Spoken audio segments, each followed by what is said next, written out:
The barn went silent except for one sound: hooves hammering against wood like thunder before a storm. Lian Zhao stood 3 feet from a horse that had hospitalized 2 men and killed another man's dreams of ever riding again. She was the mail-order bride nobody wanted, the Chinese woman who'd arrived last month to a ranch full of suspicious eyes and harder hearts. But Caleb Rourke had chosen her anyway, and now everyone waited to see if his gamble would end in blood. Stay with me until the end of this story. Hit that like button and drop a comment telling me what city you're watching from so I can see how far this tale travels. The morning Lian Zhao first saw the black stallion, she understood why men feared it. It wasn't the size, though the horse stood nearly 17 hands high, muscles rippling under a coat that absorbed light like midnight water. It wasn't even the scars, the healed-over wounds on its flanks that spoke of barbed wire, bad falls, or worse treatment. No, what made the animal terrifying was its eyes. They held something Lian recognized immediately, something she'd seen in the mirror on particularly difficult nights. The look of a creature that had decided the world was an enemy, and enemies deserved no mercy. "That's Devil's Creek," Caleb said quietly, standing beside her at the corral fence. His voice had that particular roughness that came from a man who spent more time talking to horses than people. "Came from a ranch up north. Owner died. Estate sold everything off. I shouldn't have bought him, but you saw something," Lian finished, her English still carrying the sharp edges of Mandarin pronunciation, each word carefully placed like stones across a stream. Caleb glanced at her, surprised. 3 weeks they'd been married, and she still caught him off guard. "Yeah, something." The horse paced the far side of the corral, never taking its eyes off them. Paced and watched and paced. The other hands gave the enclosure a wide berth, took the long way around to the main barn rather than pass too close to those rails. "He hurt someone?" Lian asked. "Broke Tommy Hendrick's arm in 2 places, cracked Jake Morrison's ribs, and that was just in the first week." Caleb's jaw tightened. "I should put him down. That's what everyone says. What makes sense?" But he hadn't, which told Lian everything she needed to know about her new husband. He was the kind of man who saw the wounded thing beneath the violence, who couldn't quite bring himself to end something just because it was difficult. It was probably why he'd sent away for a bride from across an ocean when plenty of local women would have had him, why he'd chosen someone complicated instead of convenient. "They say that about me too," Lian said softly, "that you should send me back." Caleb's weathered face darkened. "Who says that?" "I have ears. I hear how your men talk when they think I don't understand English well enough." She kept her gaze on the horse. "They think you made a mistake. Foreign wife, foreign ways. They wait for me to fail." "Well," Caleb shifted his weight, uncomfortable with the honesty that had suddenly bloomed between them like something wild and unnamed. "They can wait all they want." The horse screamed then, an awful, piercing sound that sent a ripple of alarm through the ranch. Several hands looked up from their work. Lian saw them exchange glances, saw the way they measured distances, calculated risk. She recognized that look too, the mathematics of survival. "I want to try," she said. Caleb turned to her sharply. "Try what?" "With the horse. I want to try sit." "Lian, you saw something in him worth saving, yes?" "Maybe I see something too." She finally met her husband's eyes. They were good eyes, she thought, honest and worried and trying so hard to do right by everything. The ranch, his hands, his strange new wife who didn't fit anywhere. "Or maybe I need to prove I'm not something that breaks easily." He studied her for a long moment. She wondered what he saw. The daughter of a fisherman from a coastal village no American could pronounce? The woman desperate enough to answer a mail-order advertisement and cross an ocean for a life with a stranger? Or something else, something even she hadn't fully recognized yet? "Not today," Caleb said finally. "Let me work with him first, see if—" "When then?" The question hung between them. When would she be ready? When would he trust her? When would anyone on this ranch look at her and see capability instead of liability? "Soon," Caleb said, which they both knew meant maybe never. But Lian had learned patience the hard way, in a village where the sea took what it wanted and gave back only what it chose. She could wait. She could watch. She could learn. She just couldn't afford to fail. But see, the ranch house kitchen smelled of coffee and resentment when Lian entered that afternoon. 3 of the hands sat around the heavy wooden table. Marcus, red-faced and thick-armed, who'd been with Caleb's family since before Caleb was born. Jake, still moving carefully after the ribs Devil's Creek had cracked. And young Tommy, whose left arm wore a cast covered in joking signatures that weren't quite jokes. They stopped talking when she came in. The silence felt deliberate, aggressive. "Coffee?" she offered, her accent making the word sound rounder, softer than they said it. "Got our own. Thanks," Marcus said, not looking up. Leanne moved to the stove anyway, began preparing the evening meal. Caleb would be in from the south pasture around 6. The work didn't stop for discomfort or awkward silences. She'd learned that fast. "Heard you were asking about Devil's Creek," Jake said after a minute. His tone was conversational, but Leanne heard the edge underneath. Cowboys, she'd discovered, could pack more threat into casual words than most men managed with shouting. "I was curious," she said, washing vegetables at the sink. "Curious," Marcus snorted. "That horse put Jake here out of work for a month. Tommy can't rope worth a damn with that arm, and she's curious." Maybe if Caleb had bought a normal horse instead of a foreign, Tommy started, then caught himself. But Leanne had heard the rest of that sentence before, even if he hadn't finished it this time. Foreign horse, foreign wife. Both unpredictable, both dangerous, both mistakes that would cost the ranch more than they were worth. "He's scared," Leanne said quietly, still focused on the vegetables. "Damn right he's scared," Jake muttered. "Horses got sense, at least." "No." Leanne turned to face them. "Not the horse. Not of us. He's scared of something else, something before." Marcus finally looked at her. "You know that how? You some kind of horse whisperer along with being mail order?" The casual cruelty of it should have stung, but Leanne had developed thicker skin than these men realized.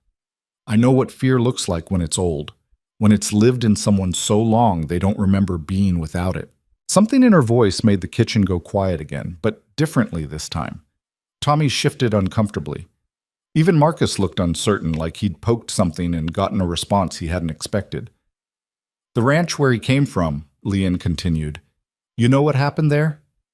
"Owner died," Jake said. "Heart attack or something. They sold everything, horses, equipment, land. Devil's Creek was supposed to go to auction, but Caleb bought him before that." "Why did you want him?" Leanne asked. "You must have known he was trouble." Caleb said, Tommy paused. Said he saw the horse once before the old man died. Said it was the finest piece of horseflesh he'd ever laid eyes on. Strong, smart, perfect conformation. But then something happened. When the horse came here, it was different, like something broke inside it. Leanne nodded slowly, understanding settling over her like snow. "So you didn't buy a broken horse. You bought a horse that got broken."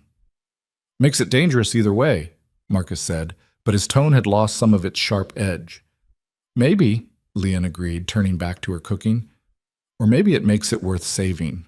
The men left soon after, their coffee finished, their point made or not made or tangled somewhere in between. Leanne stood at the window, watching the sun paint the Montana sky in shades of copper and blood. In the distance, she could see the corral where Devil's Creek paced his eternal circuit. She understood that pacing.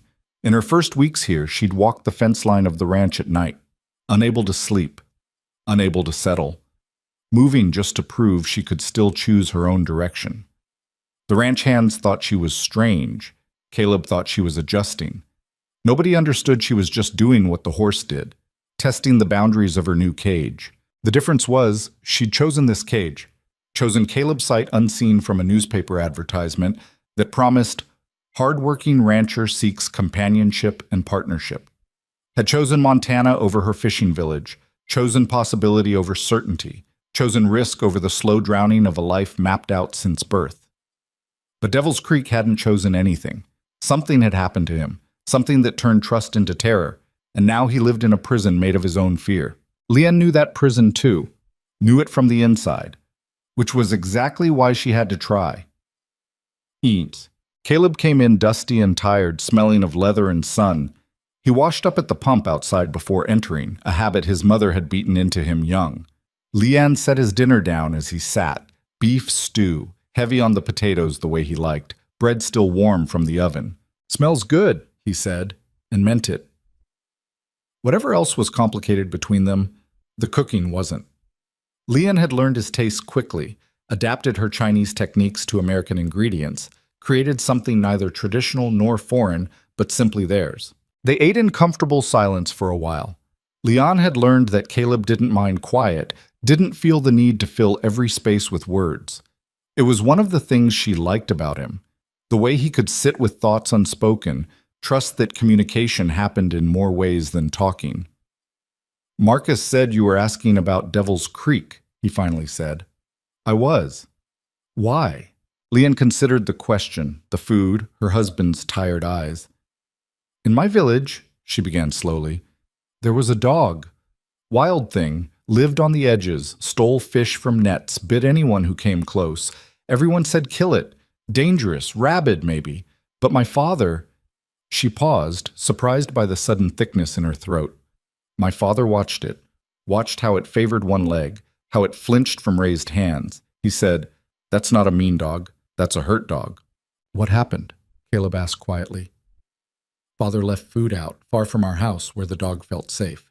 Not every day, he said that would make it dependent, but sometimes. And he never approached, never tried to touch. Just left the food and walked away. Let the dog choose." "Did it work?" "Took 2 years, but eventually that dog would sit outside our house some mornings. Never came inside, never let anyone pet it. But it stopped biting, stopped stealing. It chose to be near us instead of against us." Leon met Caleb's eyes. "My father said the dog taught him something important. Healing doesn't happen on your timeline. It happens on theirs." Caleb pushed his stew around, thinking. Horse isn't a dog. "No. Bigger teeth, stronger, more dangerous." She smiled slightly, but also more honest. "Dog might hide fear with submission. Horse shows you exactly what it feels." "And what do you think Devil's Creek feels?" "Betrayal," Leon said simply. "Something happened that broke his trust. Now every human is the one who hurt him. Every hand reaching out is the one that caused pain. He can't tell the difference between then and now, between there and here." Caleb set down his spoon. "You got all that from watching him pace." "I got that from being him." The words came out sharper than she intended, edged with a truth she hadn't meant to speak. But Caleb didn't push, didn't ask her to explain what she meant by that, just nodded like he understood, or at least understood enough. "The hands won't like it if you work with him," he said. "The hands don't like me anyway." "That's not—" Caleb started, then stopped, because they both knew it was true. "They'll come around. Maybe. Or maybe I prove myself first, then they come around." Leon stood, began clearing plates. "But I can't prove myself by cooking and cleaning. That's not why you chose me." "What do you think I chose you for?" The question held genuine curiosity, no trap in it. Leon thought about the advertisement she'd answered, the letters they'd exchanged. His awkward but honest, hers carefully translated by a mission teacher who'd raised eyebrows at the whole arrangement. She thought about the photograph he'd sent, serious-faced in his Sunday clothes, and the one she'd sent back, wearing her best dress, and an expression she'd hoped conveyed capability more than beauty. "You didn't want easy," she said finally. "You wanted someone who could hold their own, someone strong enough for this life." "Yeah," Caleb admitted. "Yeah, I did." "Then let me be that person." He studied her across the kitchen, this small, quiet woman who'd traveled 6,000 miles to marry a stranger, who'd walked into a life where nothing was familiar and nobody was friendly, and who stood in his kitchen asking permission to risk her life with an animal that had already hospitalized 2 grown men.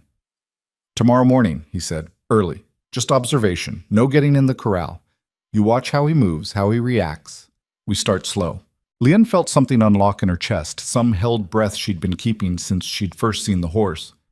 "Slow is good. Slow is how you build trust." "Slow is how you stay alive," Caleb corrected, but gently. "That horse wants to hurt something, Leon. Don't mistake fear for friendliness." "I won't," she promised. "I know the difference." That night, lying beside her husband in the darkness, still more strangers than lovers, still learning the landscape of each other's breathing, Leon stared at the ceiling and thought about tomorrow. Thought about the horse that paced and the men who watched and the thin line between proving herself and destroying herself. She thought about her father's dog, how patient he'd been, how certain that gentleness was stronger than force. She thought about the ocean she'd crossed, how it looked calm from the shore but held currents that could drown you if you didn't respect them. And she thought about Caleb's question, what did she think he'd chosen her for? The truth was bigger than strength or capability. The truth was, he'd chosen someone who understood that some battles weren't about winning or losing. Some battles were about showing up every day, about refusing to quit even when quitting was easier, about believing that broken things could heal if you just gave them enough space and time and stubborn, unreasonable hope. Tomorrow, she would start showing the ranch what she was made of. Tomorrow, she would begin the work of turning distrust into something else. Tomorrow, she would meet Devil's Creek, not as an adversary, but as someone who spoke the same language of fear and survival. But tonight, she just breathed in the Montana darkness and felt the weight of all the watching eyes that would follow her come sunrise. The ranch held its breath, waiting, and so did she thought. Dawn came cold and clear, the kind of morning where breath turned visible and the frost made the world look like it had been dipped in glass. Leanne dressed in layers, her thickest trousers, a flannel shirt that had belonged to Caleb's mother, boots that still felt too large but were the smallest the ranch had. She braided her hair tight and practical, the way she'd done since childhood for the hard work of hauling nets. Caleb was already in the barn when she arrived, mucking out stalls with the methodical rhythm of a man who'd done this 10,000 times. He looked up when her shadow fell across the doorway. "You're early," he said. "So are you. This is my usual time." "Then I guess it's mine too now."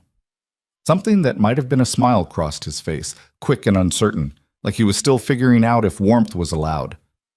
"Coffee's in the tack room, still hot." She found it in a dented thermos, poured herself a cup from the extra mug he'd brought. They stood together in the barn's half-light, drinking coffee and not talking, while the ranch woke up around them. Horses shifted in their stalls, chickens began their morning complaints. Somewhere in the distance, Marcus was cursing at a gate that had frozen shut overnight. Normal ranch sounds, familiar rhythms, except for the silence from the far corral where Devil's Creek stood like a shadow against the fence, watching them watch him. "He doesn't sleep much," Caleb said. "I've checked on him at midnight, 3 a.m., dawn. Always standing, always alert. Horses need to lie down to truly rest, but he won't. Thinks something will get him if he does." "How long can he go like that?" "Not forever. Eventually his body will force him down. But it's killing him slowly, the lack of real rest." Caleb's voice carried a weariness that went beyond the early hour. "I thought bringing him here, away from wherever hurt him, would help. But geography doesn't fix what's broken inside." Lynn thought about her own sleepless nights those first weeks, how she'd pace the fence line rather than lie in a bed that felt foreign beside a man who was kind, but unknown, how exhaustion had finally forced her to stillness, but trust had come slower than sleep. "Show me what you know," she said. Caleb led her to the corral, stopped at a careful distance from the fence. Devil's Creek tracked their movement, ears flat, head lowered slightly, aggressive posture, ready to defend or attack. "See how he's standing?" Caleb said quietly. "Weight on his back legs, front free to strike. That's not relaxed. That's coiled." "Does he do that with everyone?" "Everyone. Everything. Had a barn cat wander too close last week. Horse damn near went through the fence trying to get at it." He shook his head. "It's not normal territorial behavior. It's panic dressed up as aggression." Lion studied the horse carefully. Black coat, white star on the forehead, one white sock on the rear left leg. Beautiful and terrifying in equal measure. "Have you tried approaching him?" "First week, yeah. Got close enough to touch the fence before he charged it. Nearly kicked the rails apart. Decided after that to just let him settle, see if time helped." "Has it?" "No." They stood in silence, breathing visible in the cold air, while the horse stared back at them with eyes that held no trust, no curiosity, no hope of connection, just pure, distilled wariness. "In my village," Leon said slowly, "there was a saying, the fisherman who fights the tide drowns, but the one who reads it survives. You can't force the ocean to behave. You have to understand its language first. Horse isn't an ocean. No, but fear is. And that horse is drowning in it." Caleb looked at her then, really looked, past the foreign features and careful English and all the obvious differences that made her strange to everyone here. You really think you can reach him? I think I have to try, because if I don't... She paused, searching for words that would explain what she barely understood herself. If I don't prove I'm not just Caleb's foreign wife, not just the woman who cooks and cleans, not just the mistake everyone thinks you made, then what am I doing here? What was the point of crossing an ocean if I just become invisible anyway? The honesty of it sat between them, raw and uncomfortable. Caleb shifted his weight, looked back at the horse, then at her again. You're not invisible, he said quietly, and you weren't a mistake. Tell that to Marcus, to Jake, to everyone who looks at me like I'm a problem waiting to happen. Marcus is old school, set in his ways. Jake's just sore from the ribs. They'll come around once they see... See what? Leanne interrupted.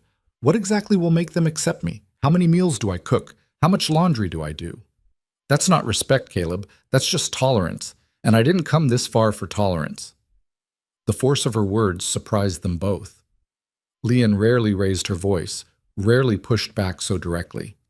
But something about the horse, about the waiting, about the constant weight of judgment, had cracked something open inside her. Caleb was quiet for a long moment. Then, what do you need from me?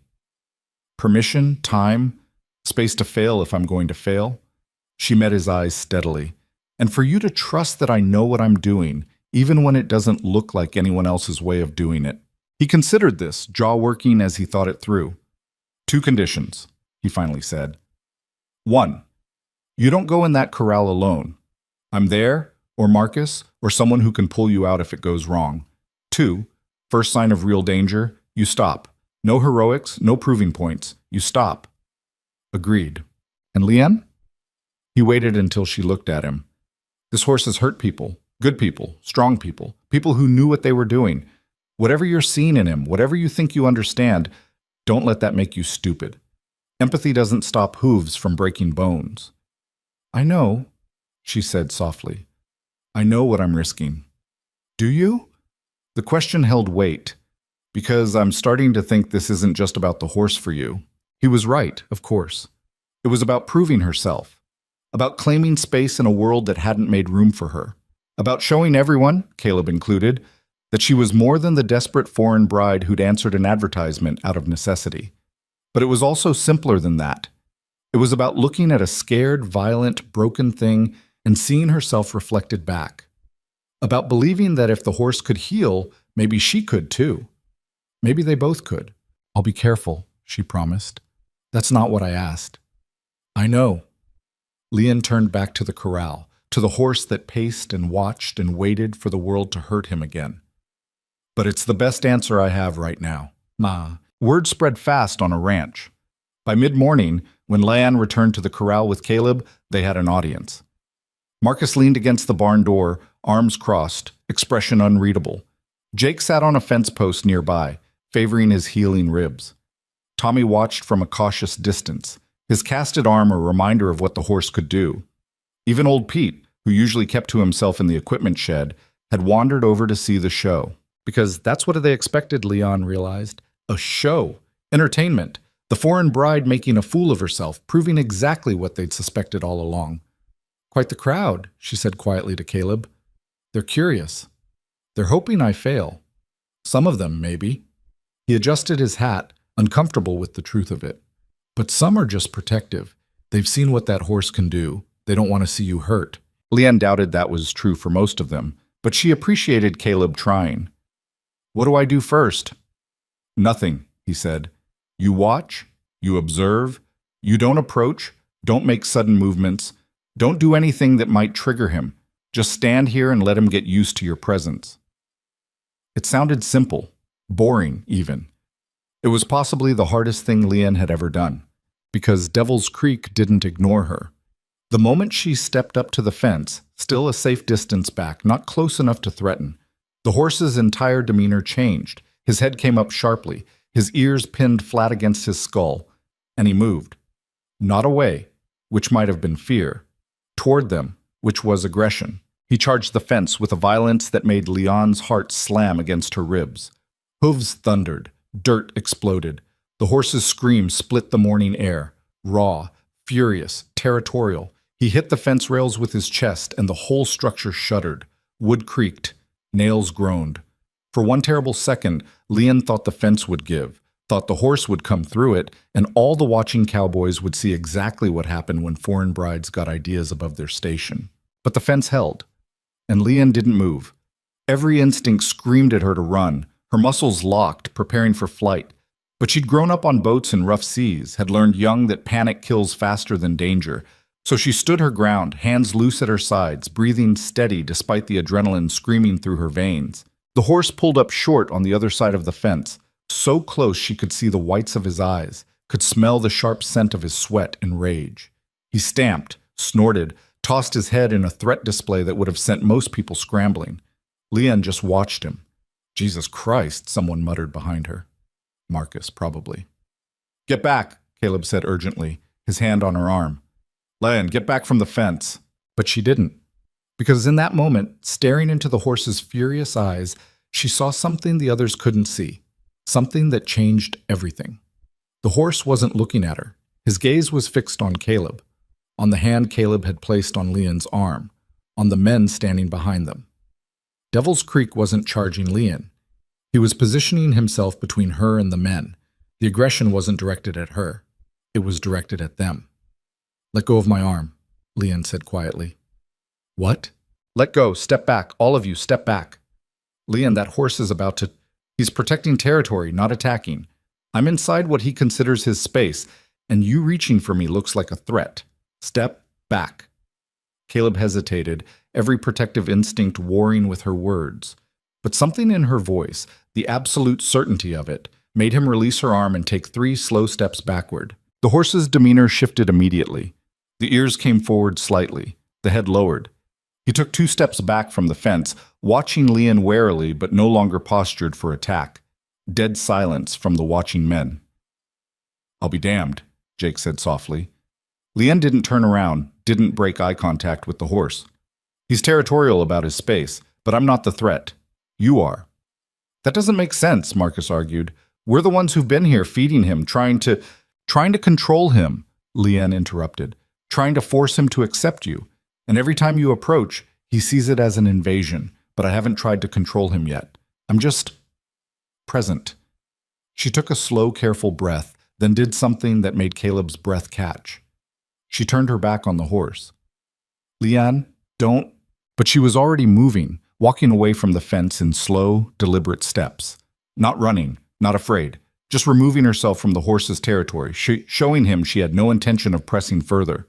Behind her, she heard the horse moving. Every nerve in her body screamed danger, but she kept walking, slow, steady, giving him space. When she reached Caleb, she finally turned around.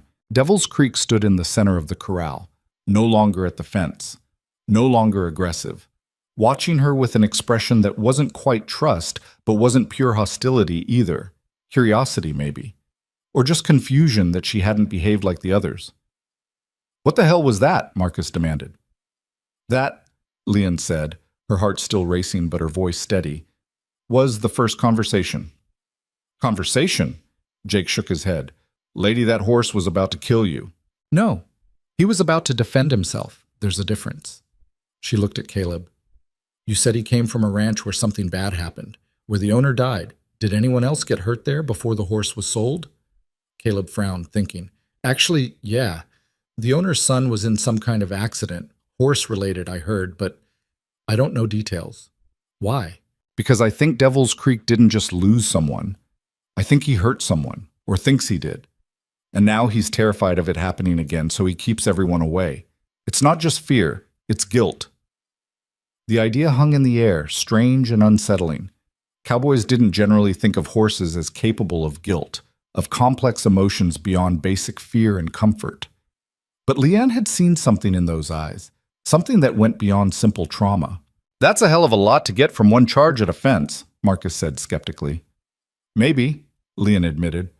Or maybe I recognize it because I know what it looks like to carry blame that isn't entirely yours, but feels like it is. The personal nature of the comment made the men uncomfortable. Caleb shifted his weight, uncertain whether to ask what she meant or let it lie. Leanne didn't elaborate. Some truths were too complicated for a cold Montana morning with an audience. What's the next step? Caleb finally asked. Same as today. I come out here, I stay at the fence, I let him get used to me. Not as a threat, not as someone trying to change him, just as someone who shares space. She looked at the horse, still watching from the center of his corral. Trust isn't built in a day. It's built in 100 small moments of not being hurt when you expect it to be. That could take weeks, Marcus pointed out. Then it takes weeks. We don't have weeks. Caleb needs to either train that horse or get rid of it. Can't keep a dangerous animal around just hoping it'll get better. Why not? Leon turned to face the old cowboy directly. You're keeping me around, aren't you? The comment landed like a stone in water, ripples spreading outward. Marcus's face reddened. Jake suddenly found his boots very interesting. Even Caleb looked caught between defending her and not wanting to make things worse. But Leanne was done being careful, done tiptoeing around the truth everyone knew, but nobody said. You all think I'm the mistake, yes? The dangerous unknown element that Caleb brought to the ranch without thinking it through. Foreign wife who doesn't know your ways, doesn't speak perfect English, might cause problems. She kept her voice even, factual. And you're waiting to see if I'll prove you right or surprise you. Well, that horse is doing the same thing, waiting to see if I'll hurt him like the others did. And I'm going to prove to both of you that sometimes the dangerous thing isn't actually the problem. Sometimes it's just scared and needs someone patient enough to understand that. She turned and walked back toward the house, leaving stunned silence behind her. Caleb caught up with her halfway across the yard. That was, he started. True, Leon supplied. I was going to say brave. Stupid maybe, but brave. I'm tired of being quiet, she said simply. Tired of making myself small so everyone else feels comfortable. I crossed an ocean, Caleb, left everything I knew. I'm not doing that just to disappear into your kitchen and pretend I'm grateful for tolerance. I know you're not. He fell into step beside her. But you're also making enemies you don't need to make. They were already enemies. I'm just making them uncomfortable now. Caleb was quiet for a moment, processing. The thing you said about carrying blame that isn't entirely yours, different conversation, Leanne cut him off gently. Different day maybe, but not now. He accepted that, which she appreciated. One of Caleb's better qualities was knowing when to push and when to give space. They walked in silence until they reached the house. Leanne paused at the door, looking back toward the corral where Devil's Creek had resumed his pacing. Thank you, she said. For what? For letting me try. For not deciding I was too fragile or too foreign or too female to work with a dangerous horse. Leanne, I brought you here because I thought you were strong enough for this life. I'm not about to prove myself wrong by treating you like you're breakable. It was possibly the most romantic thing he'd ever said to her, though she doubted he meant it that way. Caleb wasn't a man of flowery words or grand gestures, but in his practical, quiet way, he was telling her he saw her as an equal. It was more than her father had ever offered her mother, more than her village had offered any woman. It was, in its way, everything she'd hoped for when she'd answered that advertisement. I'm going to prove this was the right choice, she said. The horse or the marriage? Both. Caleb smiled then, a real one that reached his eyes and made him look younger, less weathered by responsibility. Yeah, he said, I believe you will. That night, Leanne couldn't sleep. She lay beside Caleb listening to his steady breathing, her mind racing through everything that had happened. The horse's charge, the men's skepticism, her own bold words that had felt right in the moment, but now seemed possibly reckless. Around 2 a.m., she gave up trying to rest and slipped out of bed, careful not to wake her husband. She pulled on her heavy coat and boots and stepped out into the Montana night. The cold hit her like a physical thing, sharp and clean.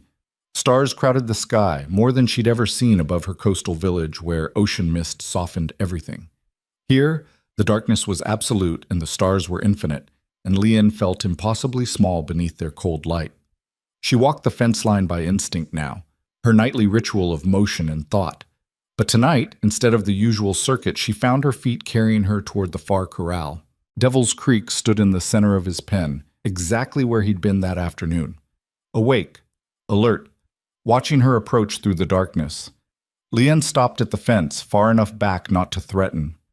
I understand, she said quietly into the night. in Mandarin first, then repeated in English, as if the horse might comprehend either language better than the other.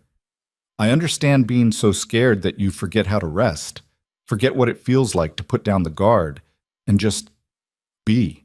The horse's ears swiveled toward her voice. Everyone here thinks I'm too soft, or too foreign, or too female to do this work. They think Caleb made a mistake bringing me. And maybe he did. I don't know yet. But I know what it's like to be the mistake everyone's waiting to fail. To be the thing that doesn't fit. She wrapped her coat tighter against the cold. My father wanted sons, got 3 daughters instead. I was the middle one, not special, not wanted, just there. My mother said I should be grateful any man would have me, that crossing the ocean for a stranger was better than spending my life gutting fish in a village that had no use for me, and maybe she was right. Or maybe I'm just trading one kind of not fitting for another. The horse took 2 steps closer, not threatening, just listening? Or maybe Lian was projecting human emotion onto an animal that simply recognized the sound of a calm voice. But here's what I know, she continued. I know that scared things bite. I know that hurt things attack before they can be hurt again. And I know that everyone around you decides you're the problem, instead of seeing that you're just trying to survive in a world that hasn't been kind. She thought about her village, about the way women were taught to make themselves useful or invisible, those being the only 2 acceptable options. Thought about the long voyage across the Pacific, seasick and terrified, wondering if she'd made the biggest mistake of her life.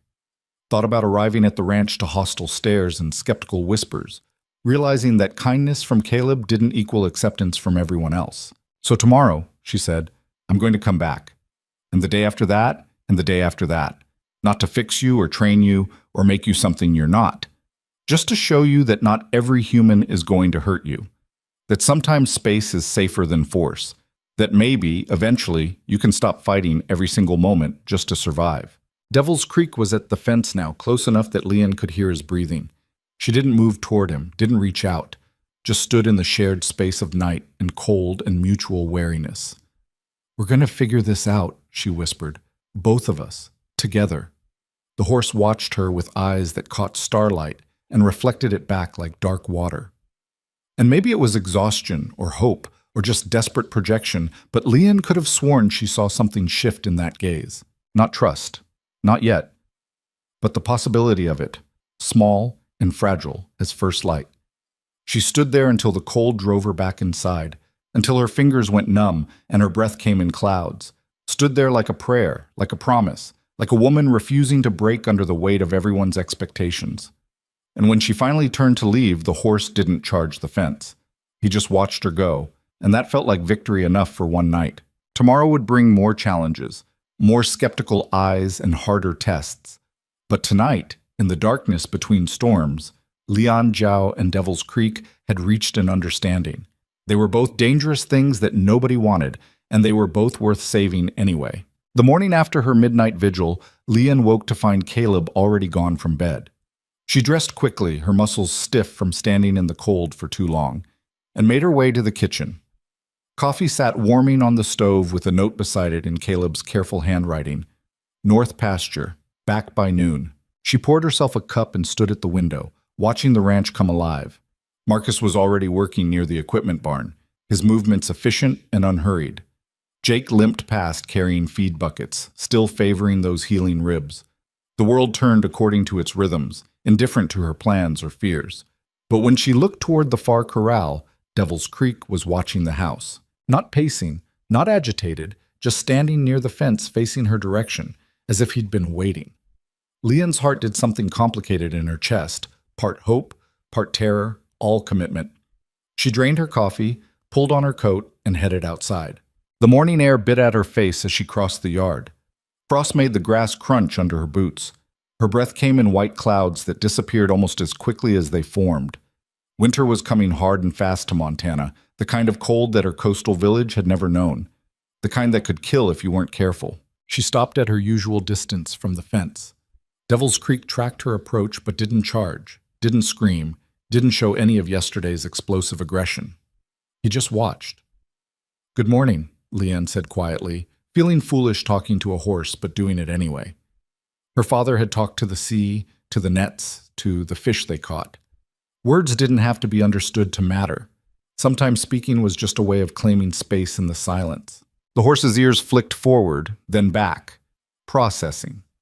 Leon settled into stillness the way she'd learned to do on boats waiting for the tide to turn.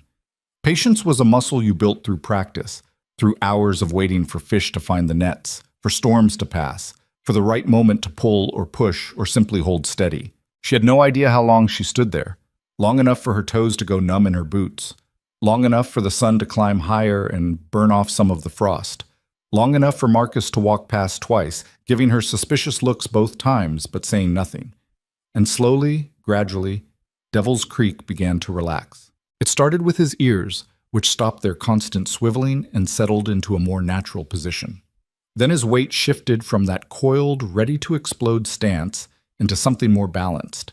His head lowered slightly. Not submission, horses didn't think in those terms, but a reduction in the alert level that had been his constant state since arriving at the ranch. Leanne felt her own breathing deepen in response.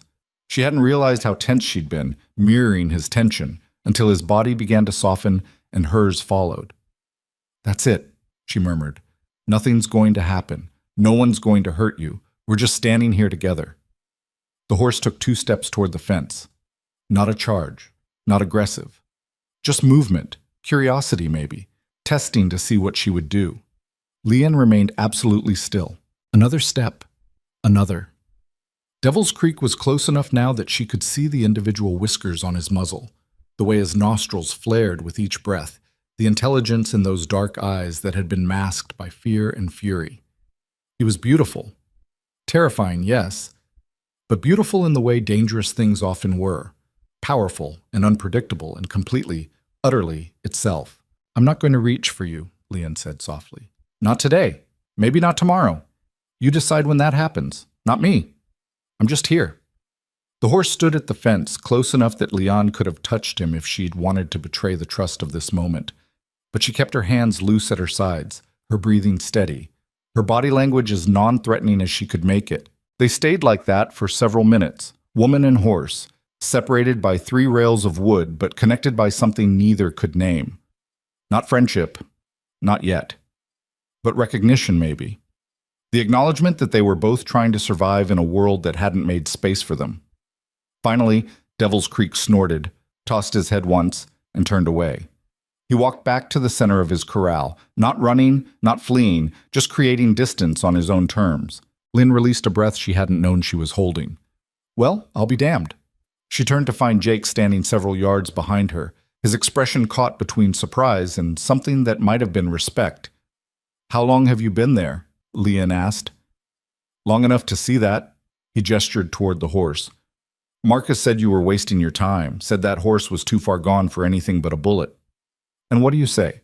Jake shifted his weight, wincing slightly as his ribs reminded him they weren't fully healed. "I say I've never seen that animal stand still for anyone, not even Caleb, and I definitely never saw him approach someone voluntarily." "He didn't approach. He investigated. There's a difference." "If you say so." Jake studied her with a directness that made Leon uncomfortable. "You know what you're doing with horses?" "No," Leon admitted. "I know what I'm doing with fear, the horse part I'm learning." Something in her honesty seemed to satisfy Jake. He nodded slowly. "Fair enough. Just be careful. That thing's hurt 2 of us already. Don't want to make it 3. Because you care about my safety? Or because you don't want to be proven right about me being a mistake?" The question hung between them, sharp and challenging. Jake had the grace to look uncomfortable. "Both, maybe," he finally said. "Look, I'm not saying I think Caleb was wrong to bring you here. I'm just saying this ranch has rhythms, ways of doing things, and you're disrupting that. Makes people nervous." "Change usually does." "Yeah, well." Jake turned to leave, then paused. "For what it's worth, what you just did there, that took guts. Stupid guts, maybe, but guts nonetheless." He walked away before Lion could decide if that was a compliment or an insult. Probably both, knowing cowboys. They seemed to wrap their respect in layers of skepticism and rough language, as if admitting someone had impressed them was some kind of weakness. Leon looked back at Devil's Creek. The horse had returned to his pacing, but it seemed less frantic now, less desperate. Or maybe she was just projecting hope onto behavior that hadn't actually changed. Either way, it was progress. Small, fragile, easily broken progress, but progress nonetheless. She headed back to the house to start the day's chores, her mind already planning tomorrow's approach. The kitchen was chaos when she entered. Someone had tracked mud across the floor she'd scrubbed yesterday. Dishes from breakfast sat unwashed in the sink. The hands had eaten while she was with the horse, apparently deciding that cleaning up after themselves was still her job, not theirs. Leanne stared at the mess for a long moment, feeling something dangerous build in her chest. She'd crossed an ocean, faced down a violent horse, stood her ground against men who wanted her to fail, and now she was supposed to smile and clean up their mud and dishes like a good little wife? No. She left the kitchen exactly as it was and went to find Caleb. He was in the south barn, mending tack, with the focused attention he brought to everything. His hands moved with practiced efficiency, needle and thread repairing a bridle that had seen better days. He looked up when she entered, smiled in that quiet way of his. "How'd it go with the horse?" "Good. He came to the fence. Didn't charge, didn't threaten, just looked." Leanne paused. Jake saw it, seemed surprised. "Jake's not the only one." Caleb set down the bridle. "I figured it would take weeks before that horse even acknowledged your presence." "It might still take weeks before he trusts me. Coming to the fence isn't trust. It's just curiosity." "It's more than he's given anyone else." Caleb studied her face. "Something wrong? You look angry." "The kitchen's a mess, mud everywhere, dishes left out. Your men ate and walked away like I'm the maid." Caleb's jaw tightened. "I'll talk to them." "No." Leanne's voice was firm. "I will. I need to establish something here, Caleb. Either I'm part of this ranch, a real part, not just the cook and cleaner, or I'm not. And if I'm a real part, then I get to set boundaries." He looked like he wanted to argue, to step in and smooth things over the way men often did when they thought they were protecting their wives. But something in Leanne's expression stopped him. "What are you going to do?" he asked carefully. "Have a conversation, establish expectations, make it clear that I'm not here to serve them." She softened slightly. "I'll cook and clean, Caleb. That's part of running a household, and I don't mind that work. But I won't be taken for granted. I won't be invisible." "You could never be invisible," Caleb said quietly. "Then I need to make sure they know it too." She found the hands gathered in the bunkhouse during their midday break, playing cards and drinking coffee that wasn't hers. Marcus, Jake, Tommy, and Pete all looked up when she entered. The room went quiet in that particular way it did when men weren't sure if they were in trouble. "We need to talk," Leanne said. Marcus set down his cards. "About?" "About respect, about expectations, about how this is going to work." "How what's going to work?" Tommy asked, genuinely confused. "Me. You. All of us living and working on the same ranch." Leanne didn't sit down, didn't make herself smaller or less threatening. She stood in the doorway and held her ground. "I will cook meals, I will keep the house clean, but I am not your maid. When you eat, you clean up after yourselves. When you track mud in, you wipe it up. When you use something, you put it back." "That's women's work," Marcus said, but without much conviction. "No. That's basic human courtesy. You managed to do it before I arrived. You'll manage to do it now that I'm here." "Mrs. Rourke," Jake started. "Leanne. My name is Leanne, and before you tell me that's too familiar or disrespectful or whatever excuse you're thinking, remember that you call Caleb by his first name. I expect the same courtesy." Pete, who'd been quiet until now, actually smiled. "Fair enough. Furthermore," Leanne continued, "I'm working with Devil's Creek. This isn't a hobby or a whim. It's part of my contribution to this ranch, which means when I'm with that horse, I'm working, same as you. I'm not neglecting duties or avoiding chores, I'm doing ranch work." "That horse is dangerous," Marcus began. "So are you, probably, if pushed hard enough. Everything on a ranch is dangerous. Cattle have horns. Equipment can crush you. Weather can kill you. But you don't avoid those things. You learn to work with them safely." Leanne's voice stayed level, factual.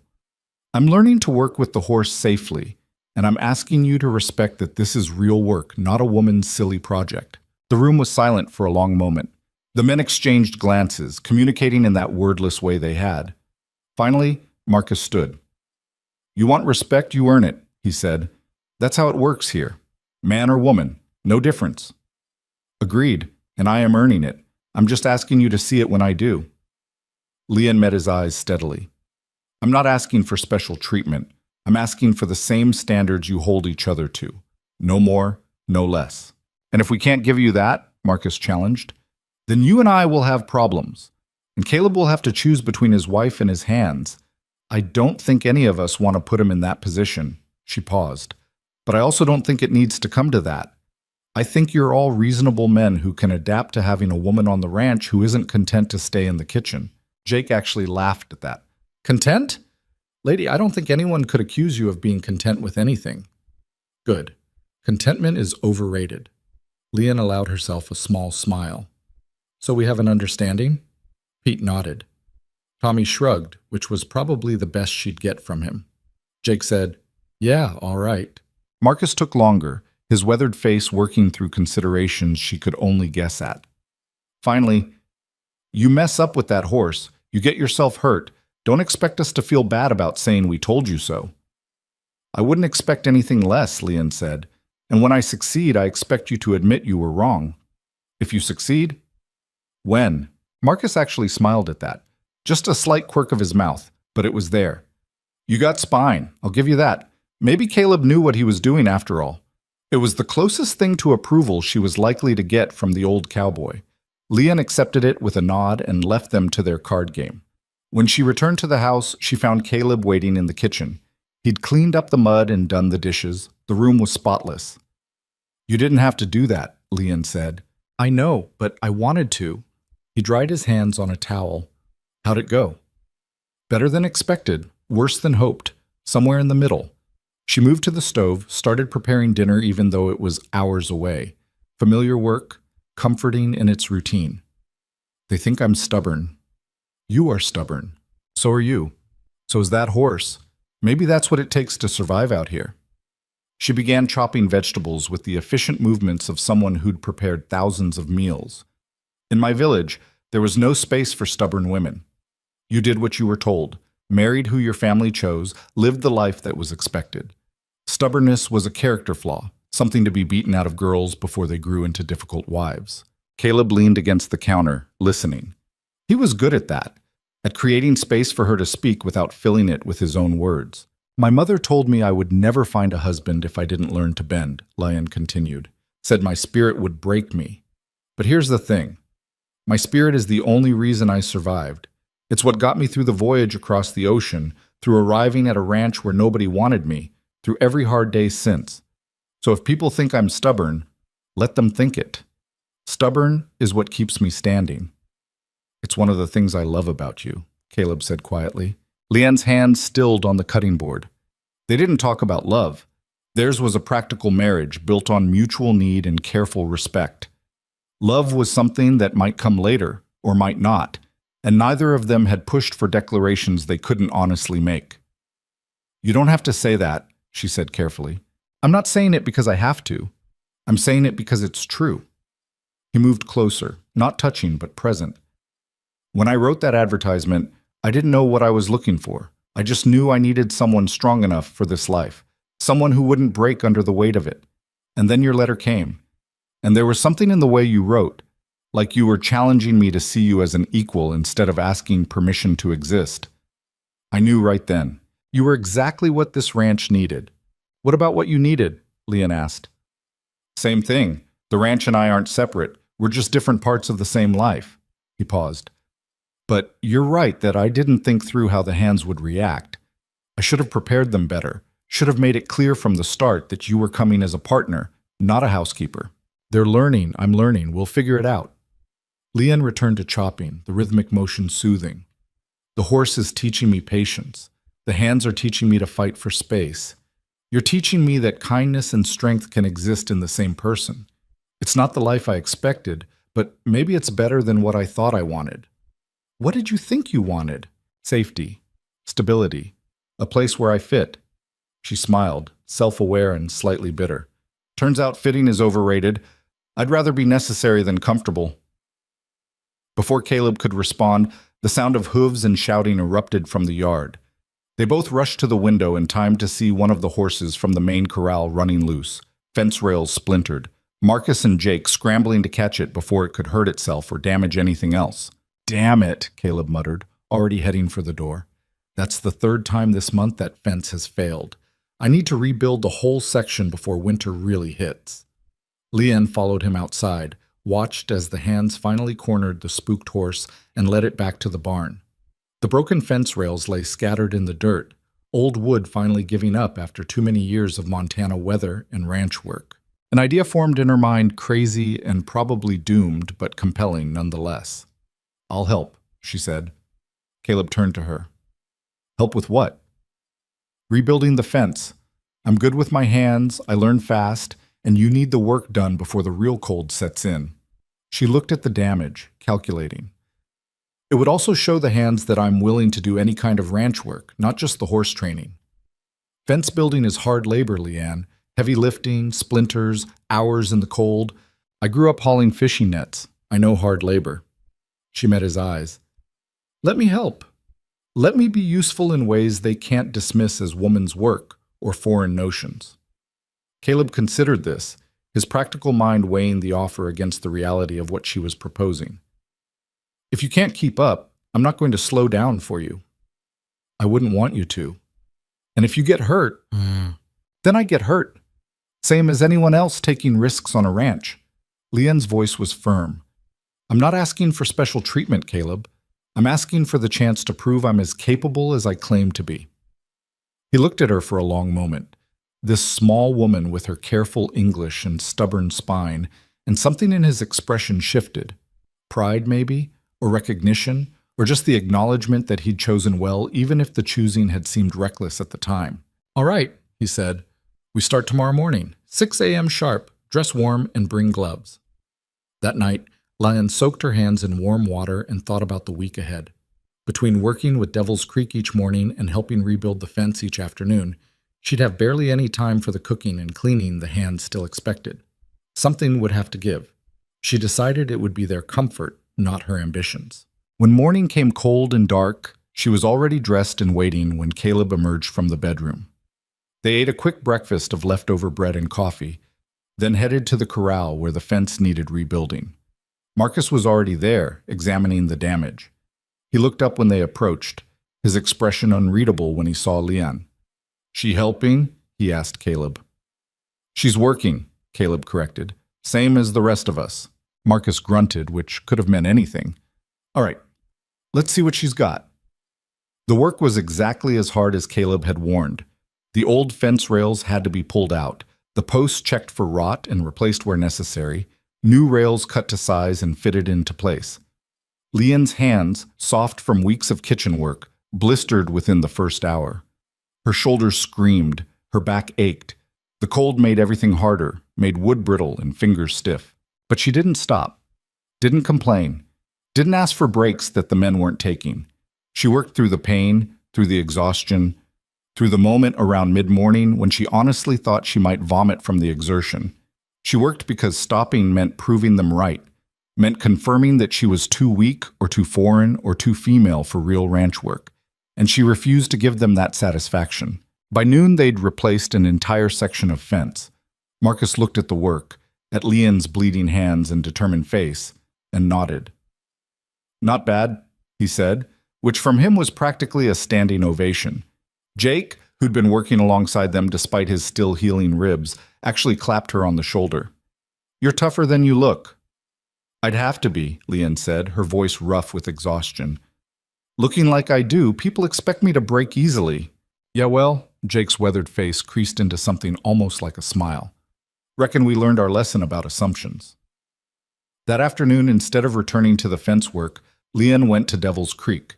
Her hands were wrapped in bandages now, her entire body one continuous ache, but she'd promised herself she'd spend time with the horse every day, and she wasn't about to break that promise just because she was tired. The horse was waiting at his usual spot in the center of the corral. When Leanne approached the fence, he came forward immediately, not charging, not threatening, but with something that looked almost like anticipation. "Hello?" Leanne said softly, her voice carrying less strength than usual. "Sorry I'm late today." I was rebuilding fence with the men. My hands hurt, my back hurts, everything hurts. But I'm here. Devil's Creek moved closer to the fence than he'd ever come before. Close enough that Leon could have reached through the rails and touched him if she'd dared. But she kept her wrapped hands at her sides, kept her breathing steady despite the sudden spike of adrenaline that came from having 1,000 pounds of unpredictable animal within striking distance. The horse lowered his head, sniffing at her through the fence rails. Leon held absolutely still, barely breathing, while Devil's Creek investigated her scent. She smelled like work now, like sweat and wood and the same labor that the men carried on their skin. Maybe that made her less foreign to him, less other. Or maybe he was just learning that she showed up every day, that she didn't push or demand or force, that she simply offered presence and patience and the possibility of something different than what he'd known before. After what felt like forever, the horse huffed out a breath, warm against her face despite the cold air, and stepped back. Not fleeing, just creating distance. But his ears stayed forward, his posture relaxed, his eyes holding something that wasn't quite trust but was definitely less fear than before. "Good boy," Leon whispered. "Good brave boy. You're doing so well." She stayed at the fence until the cold drove her back inside, until her wrapped hands were too stiff to flex and her legs were shaking with exhaustion.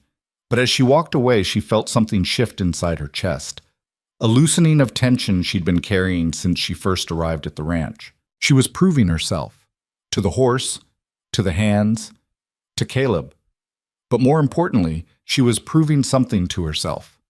That she was strong enough for this life, capable enough for this challenge, stubborn enough to see it through even when everything hurt and everyone doubted. The kitchen was cold when she entered. She'd been too busy with fence work and horse training to keep the stove going, to prepare the elaborate meals the hands had come to expect. For dinner that night, she served simple stew from yesterday's leftovers, bread that was a day old, coffee that was strong but unadorned. The hands ate without complaint. Marcus even came back for seconds. And when Leon finally collapsed into bed that night, every muscle screaming, hands throbbing despite the bandages, she felt something she hadn't felt in a long time. She felt like she belonged. Not because anyone had welcomed her, not because the ranch had made space for her, but because she'd carved out that space herself. Through work and stubbornness and refusing to break when breaking would have been easier. Beside her, Caleb shifted in his sleep, his arm coming to rest across her shoulders in a gesture that was becoming familiar. Protective, yes, but also trusting, like he was beginning to believe that she could hold up her end of this partnership they'd built. Outside, a cold wind rattled the windows and promised snow before morning. The ranch settled into its nighttime rhythms, horses sleeping, cattle huddled together for warmth. The land itself breathing in that particular way wild places did when humans finally stopped moving through them. And in the far corral, Devil's Creek finally lay down to rest. Lynn woke to Caleb shaking her shoulder, his voice urgent in the pre-dawn darkness. "Something's wrong with the cattle in the north pasture. I need to go check it out." She sat up, blinking away sleep, her body immediately protesting the movement. Every muscle from yesterday's fence work screamed. "I'll come with you." "No need, stay warm. I'll be back in a few hours." He was already pulling on his heavy coat, his movements quick and efficient. "Marcus and Jake are coming. We'll handle it." Before she could argue, he was gone, his boots heavy on the stairs, the front door closing with a finality that left the house feeling empty. Leon lay back down, listening to the sounds of horses being saddled, men's voices calling to each other in the yard, hoofbeats fading into the distance. She should go back to sleep. Her body needed rest. But something kept her awake, some formless anxiety that had nothing to do with cattle or cold mornings. Finally, she gave up on sleep and dressed in the darkness. The house was silent, except for the settling sounds old buildings made. The creak of wood adjusting to temperature changes. The whisper of wind finding gaps in the walls. She made coffee by feel more than sight. Stood at the kitchen window watching the sky slowly lighten from black to deep blue to the pale gray that preceded sunrise. Movement caught her eye. Someone was at the far corral.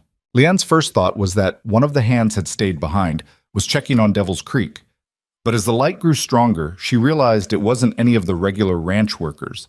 It was someone smaller, younger, moving with a casual confidence that spoke of familiarity with horses. Tommy. with his casted arm and his barely concealed resentment of both the horse that had broken it and the foreign woman who thought she could fix what he couldn't. Lynn set down her coffee and headed outside. The cold hit her like a slap. Frost coated everything, turning the ranch into something crystalline and dangerous. Her breath came in white clouds as she crossed the yard, her boots crunching on frozen ground. Tommy was at the fence now, holding something in his good hand. A rope. Not a lead rope for gentle handling, but something heavier, rougher. The kind you used for cattle, for force. "What are you doing?" Leanne called out. Tommy spun around, guilt flashing across his young face before hardening into defiance. "Nothing, just checking on the horse." "With a rope?" "Thought I'd try working with him, since you're so sure it can be done." His voice carried a challenge, an edge that made Leanne's stomach tighten. "Not like that. Not with that equipment." "Why? Because you say so?" Tommy took a step toward the corral gate. "You've been here, what, a month? And suddenly you're the expert on this horse? I grew up on this ranch. I've worked with horses my whole life. But I break one arm and everyone acts like I'm useless." "Tommy, don't." Leanne moved closer, careful to keep her voice calm. "This isn't about proving yourself. That horse isn't ready for what? For someone who actually knows what they're doing instead of just standing around talking to it like it's a person." He fumbled with the gate latch, his casted arm making the simple task difficult. "I can fix this horse in one session. Show Caleb that buying him wasn't a mistake. Show all of you that just because I got hurt doesn't mean I'm incompetent." Inside the corral, Devil's Creek had gone rigid. His head was up, ears flat, every line of his body screaming alarm. He recognized the rope, recognized the intent, recognized the threat. "Tommy, please." Leanne kept her distance but put as much authority as she could into her voice. "You go in there with that attitude, with that equipment, you're going to get hurt again. Or worse, you're going to undo everything that horse has started to build toward trust." "Trust." Tommy laughed, bitter and young. "That animal doesn't need trust, it needs discipline. It needs someone strong enough to show it who's boss. And I'm tired of standing around watching you play therapist when what that horse needs is a firm hand and clear boundaries." He got the gate open. Devil's Creek screamed, that awful, piercing sound that spoke of pure terror masquerading as rage. He backed away, hooves striking the frozen ground, muscles coiling for violence. "Tommy, don't!" Leanne shouted. But Tommy was already inside the corral, rope in hand, moving toward the horse with the kind of confidence that came from ignorance or desperation or both. "Easy," he said, his voice too loud, too aggressive. "Easy now. I'm not going to hurt you." The horse didn't believe him. Why would he? Everything in Tommy's approach screamed danger, the rope, the posture, the energy that promised force would follow if cooperation didn't come immediately. Devil's Creek charged. It wasn't like the charges Leanne had witnessed before where the horse was testing boundaries or warning someone away. This was pure attack, survival instinct kicking in when cornered by a perceived threat. Tommy tried to dodge, but his broken arm threw off his balance. He went down hard, the rope flying from his hand. The horse reared above him, hooves poised to strike, and in that split second, Leanne saw exactly how this would end. Tommy crushed, the horse destroyed for the attack. All the fragile progress she'd built demolished in one moment of masculine pride and stupidity. She didn't think. She just moved. Leanne vaulted the fence with more speed than grace, landed hard in the corral, and put herself between Tommy and the horse. Her hands came up, not in defense, not in threat, just presence. Just the silent claim of space. "No," she said.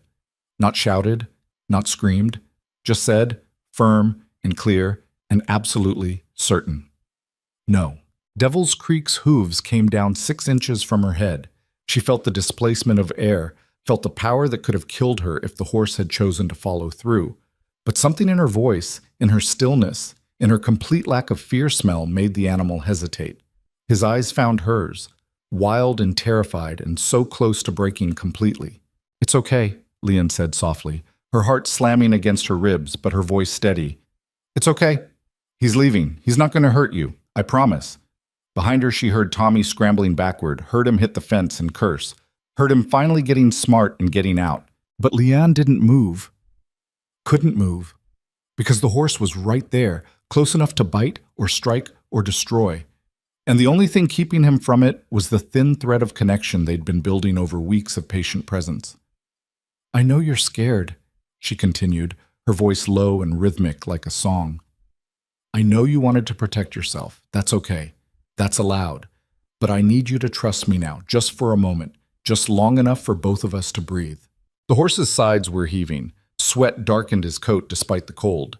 His ears swiveled, listening, trying to reconcile the threat he'd perceived with the calm voice speaking to him now. Slowly, carefully, Leanne lowered her hands. Not to reach for him. That would be too much, too fast. Just to show she wasn't holding weapons, wasn't preparing to force anything. "That's it," she murmured. "Just like that. You're safe. I'm safe. We're both safe." Devil's Creek took one step back, then another. His head lowered slightly, the aggressive posture easing into something more uncertain, more confused. Like he couldn't quite understand why she wasn't running, why she wasn't attacking, why she was just standing there talking to him like nothing had happened.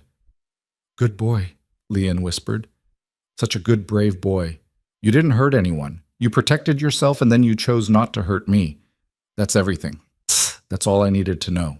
Outside the corral, she could hear Tommy cursing, could hear running footsteps. Someone must have seen what happened, must be coming to help or witness, or both. But Leanne kept her focus on the horse, on this moment that could still tip either way into violence or something else. Devil's Creek shook his head, snorted, then turned and walked to the far side of the corral. Not fleeing exactly, but creating distance, processing what had just happened in whatever way horses processed near disasters. Only then did Leanne allow herself to move. She walked slowly to the gate, her legs shaking now that the adrenaline was wearing off, and let herself out. Tommy was sitting in the dirt outside the fence, his face white, his good hand clutching his casted arm like it hurt again. Pete stood beside him, looking between Leanne and the horse, with an expression caught between shock and something that might have been awe. "What the hell were you thinking?" Pete demanded, but Leanne couldn't tell if he was talking to her or Tommy.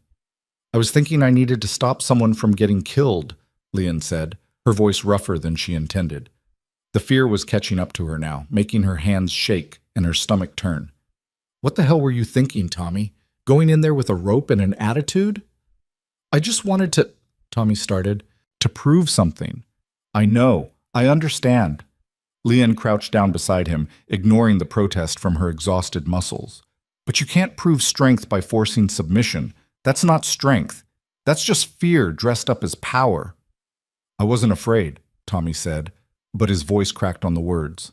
"Yes, you were. You were afraid that breaking your arm made you less capable. Afraid that I was succeeding where you'd failed. Afraid that if you didn't fix this horse, everyone would think you were weak." Leanne's voice softened. "But going in there angry and scared, that's what almost got you killed." Tommy looked away, his jaw working. The horse needs to learn respect. The horse needs to learn trust. There's a difference. Leanne stood, her legs still unsteady. Respect without trust is just fear. And fear makes animals, all of us, do dangerous things. Pete helped Tommy to his feet, the older man's face grave. "You're lucky she was here. That horse was about to cave your skull in." "I know," Tommy said quietly. "And you're lucky Caleb wasn't here to see it because he'd fire you for stupidity." Pete's voice was harsh, but not unkind. "You don't go into a corral with a known dangerous animal without backup, without proper equipment, without a plan. You know better." "I thought you didn't think. That's the problem." Pete turned to Leanne. "And you. What you just did was either the bravest or stupidest thing I've seen in 40 years of ranch work. Maybe both." "Probably both," Leanne admitted. Her heart was still racing, her mind replaying that moment when the horse's hooves had been poised above her head, when one wrong choice would have ended everything. "How'd you know he wouldn't strike you?" Pete asked. "I didn't. Not for certain." Leanne looked back at the corral where Devil's Creek stood watching them, still alert but no longer aggressive. "But I knew that horse doesn't want to hurt people. He wants to protect himself. And I was betting that if I showed him I wasn't a threat, he'd choose not to hurt me." "That's a hell of a bet." "Yeah, well, sometimes you don't get to choose safe options. Sometimes you just choose the least terrible option and hope." She turned to Tommy. "Are you hurt? Besides the arm?" "Bruised maybe, scared definitely." He met her eyes for the first time since the incident. Thank you. For stopping him, for stepping in. Thank you for getting out when I told you to, Leon said. Took guts to back down when every instinct probably told you to fight. Something passed between them then. An understanding, maybe. Or just the acknowledgement that they'd both survived something that could have ended badly. Tommy nodded slowly, then let Pete lead him toward the bunkhouse. Leanne stood alone in the yard, watching the sun climb higher, turning the frost from white to gold. Her whole body was shaking now, the delayed fear finally catching up. She'd almost died. One wrong move, one moment of hesitation, one miscalculation about what the horse would do, and she'd be dead or dying in the frozen dirt. But she wasn't. And neither was Tommy. And somehow, impossibly, the horse had chosen not to hurt her when he had every opportunity. That had to mean something. She was still standing there when Caleb and the others returned an hour later, their horse's breath steaming in the cold air. Caleb took one look at her face and dismounted quickly. What happened? Tommy went into Devil's Creek's corral with a rope. The horse charged him. Caleb's face went pale. Is Tommy... He's fine. Scared, but fine. Leon hesitated. I went in after him. Stopped the horse. You what? I got between them, talked the horse down. It worked. Caleb stared at her like she'd grown a second head. Leon, that horse could have killed you. Yes. You could have died. Yes. And you did it anyway. Yes. Leon met his eyes steadily.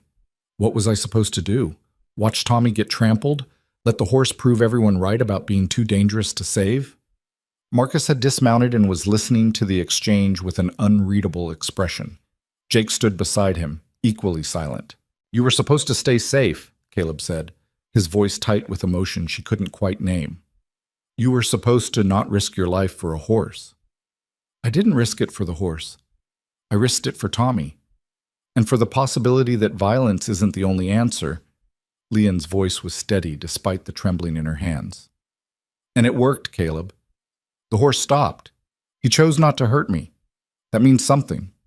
It means you got lucky. Maybe. Or maybe it means he's learning to trust. Learning that not every human is going to hurt him. She paused. Isn't that what you wanted when you bought him? A chance for him to be something other than dangerous? Caleb ran his hand through his hair. Frustration and fear. And something else warring on his face. Not at the cost of my wife's life. Then you should have married someone less stubborn. The words came out sharper than Leon intended, edged with her own fear and exhaustion. You wanted someone strong enough for this life. Well, this is what strong looks like. It's not always pretty or safe or smart. Sometimes it's just refusing to back down when backing down would be easier. Marcus cleared his throat. The boy all right? Shaken. Pete's with him. Leon turned to the old cowboy. He was trying to prove something, that he wasn't weak, that the horse breaking his arm didn't make him less capable. Proving things that way gets people killed, Marcus said flatly. Yes. Which is why I stopped him. Leon's voice was firm. And which is why I need to keep working with that horse. Because if I stop now, if I let fear win, then Tommy almost died for nothing. And Devil's Creek goes back to being the dangerous animal everyone says he is. Or, Jake said quietly, speaking for the first time, you keep working with him, and next time you're the one who gets hurt. You got lucky today, Leon. Luck runs out. So does patience, so does fear, so does everything eventually. Leon looked at each of them in turn. But I'm not asking for permission anymore. I'm telling you what I'm going to do. I'm going to keep working with that horse until he trusts me enough to let me touch him, until he understands that humans aren't all threats, until he's healed enough to be useful instead of dangerous. And if you can't, Caleb asked, then I can't. But I have to try. Because giving up now would mean Tommy was right. That force is the only answer. And I don't believe that. I can't believe that. The men stood in silence for a long moment. Finally, Marcus spoke. You go in that corral again. Someone's watching. No more solo trips. Too dangerous. It wasn't permission exactly, but it wasn't refusal either. Leon nodded. Agreed. And you take it slow, Jake added. No more heroics. That wasn't heroics, that was necessity. But Leon softened her tone. But yes, slow and careful. Caleb looked like he wanted to argue more, to forbid her from going near the horse again, to lock her in the house where she'd be safe. But something in her expression, the determination or the exhaustion or the fear she was trying so hard to hide, stopped him. "All right," he finally said, "but we're having a long talk about this later." "Looking forward to it," Lian said, meaning it, because talking meant he was treating her like an equal, like someone whose choices mattered even when he disagreed with them. The men dispersed to their various tasks, leaving Lian alone in the yard. She looked back at the corral one more time. Devil's Creek was standing near the fence now, watching her. Their eyes met across the distance, and Lian felt something shift in her chest. The horse had chosen not to hurt her. In that moment of ultimate power, when he could have destroyed the thing that stood between him and the perceived threat, he'd pulled back, had listened to her voice, had trusted her enough to stop. It was a beginning, fragile and terrifying and bought at the cost of almost everything, but a beginning nonetheless. She walked back to the house on shaking legs, her mind replaying those seconds when the hooves had been above her head, when death had been one heartbeat away. She'd never been that close to dying before. Not on the ocean crossing, not in her hardest days in the village, not even in the early weeks on the ranch when she'd felt like an intruder in a hostile world. But she'd chosen it, had seen the danger and walked into it anyway because the alternative, watching Tommy die, watching the horse be destroyed for defending himself, had been worse. Inside the house, she made fresh coffee with hands that finally stopped shaking. She stood at the window watching the ranch move through its routines and thought about courage. Real courage, not the kind in stories, but the kind that meant doing the terrifying thing even when your body screamed at you to run. Her mother had told her once that bravery was a luxury poor women couldn't afford, that survival meant being smart, not bold, making yourself small enough that the world forgot to hurt you. But Lian was done making herself small, done surviving by disappearing. If this ranch was going to be her home, if this life was going to be hers, then she needed to claim space in it. Needed to be the kind of person who stepped between danger and destruction instead of hiding from both. Even if it scared her, even if it almost killed her, even if every logical part of her mind said she was being reckless and stupid and asking for disaster. Because the alternative was going back to being invisible, and Lian had crossed an ocean to be seen. That afternoon, when the sun was high and the frost had melted into mud, Lian returned to the corral. Pete came with her as promised, standing at a respectful distance but ready to intervene if needed. "You sure about this?" he asked. "No, but I'm doing it anyway." Devil's Creek watched her approach, his posture wary but not immediately aggressive. The morning's chaos had left its mark. He was jumpier, more alert, like he'd been reminded that threats could come without warning. Lynn stopped at the fence, keeping her movements slow and deliberate. "I'm sorry about this morning," she said quietly. "I'm sorry someone scared you. I'm sorry I had to come into your space without asking. I know that broke the trust we were building." The horse's ears flicked toward her voice. "But I'm here now, and I'm going to keep being here, every day, until you understand that I'm not like the others, that I see you as more than a problem to fix or a danger to eliminate." She paused. "You're scared and hurt and angry at a world that hasn't been kind. I know because I'm all those things too. And if we can find a way through it together, maybe we both come out less broken on the other side." Devil's Creek took 3 steps toward the fence, closer than he'd ever come voluntarily. Close enough that Lian could see the white ring around his eye, the way his nostrils flared with each breath, the scar on his shoulder that spoke of old pain. "That's it," she murmured. "You decide how close. You decide when. I'm just here." The horse stopped an arm's length from the fence, watching her, waiting for something, though what, Lian couldn't say. She lowered herself to sit in the frozen mud, her back against a fence post, her hands loose in her lap. Pete made a sound of protest behind her, but she ignored it. This needed to happen at the horse's eye level, needed to be an offer of vulnerability instead of dominance. "I'm going to sit here for a while," Lian said. "You do whatever you need to do. Pace if you want. Stand if you want. Come close if you want. It's your choice." And she waited. The cold seeped through her clothes. Her muscles, already exhausted from fence work and morning terror, began to stiffen. Her hands went numb. But she didn't move, didn't stand, didn't give up the position of deliberate vulnerability she'd chosen. Devil's Creek paced for a few minutes, clearly uncertain what to make of this change in routine. Then he stopped. turned, walked slowly to the fence and lowered his head to Leon's level. They stayed like that for uncounted minutes, woman and horse, separated by wood but connected by something neither could name. Not trust, not yet, but the possibility of it, hanging in the cold air like breath made visible. Finally, just as Leon thought her frozen body might refuse to move ever again, the horse did something extraordinary. He lowered his muzzle to the ground, to the space near Leon's shoulder, and breathed out slowly.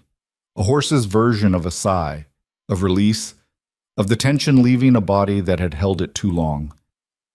"Yeah," Leon whispered. "I know that feeling." When she finally stood, her legs barely cooperated. Pete had to help her to her feet, had to support her weight until circulation returned and muscles remembered how to work. "That was the craziest thing I've ever seen," he said, shaking his head. "And I've seen a lot of crazy things." "Did it work?" Leon asked. "Did it look like progress to you?" "Hell if I know. I'm just a ranch hand, not a horse psychologist." But Pete's weathered face held something like respect.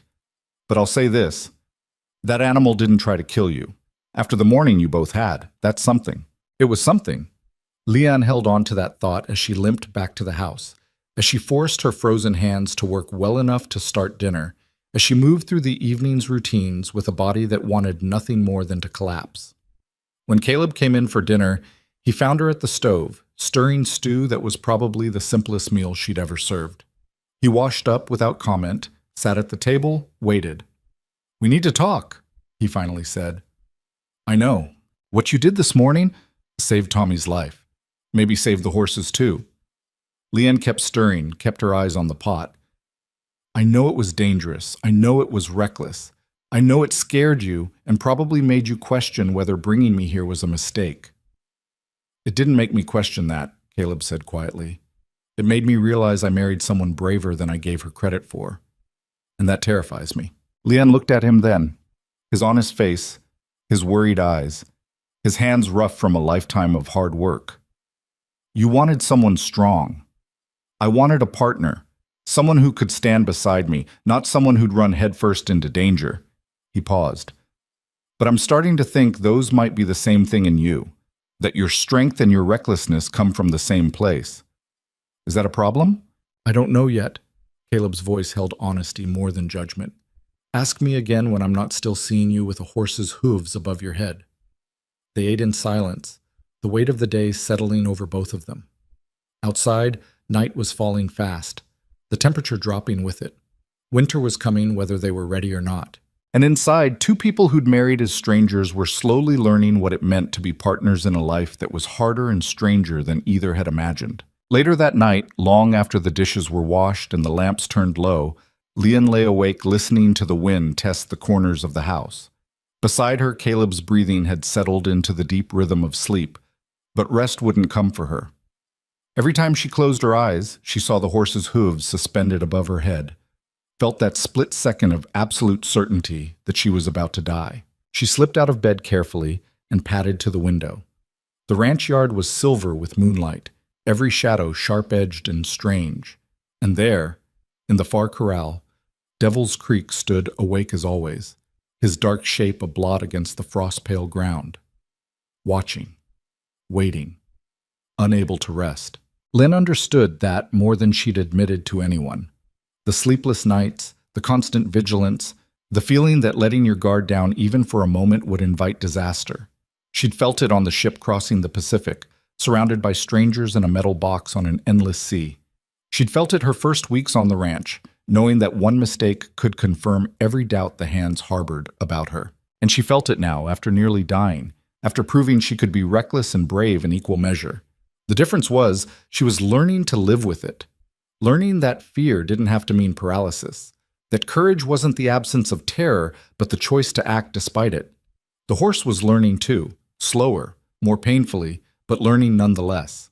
She must have stood there longer than she realized, because when Caleb's voice came from the bed, rough with sleep, she startled. "You all right?" "Can't sleep." He was quiet for a moment, then the mattress creaked as he sat up. "Come here."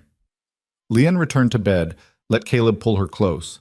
His body was warm, solid, real in a way that anchored her to something beyond fear and memory. "Tell me about the village," he said quietly. about your father and the dog. Why?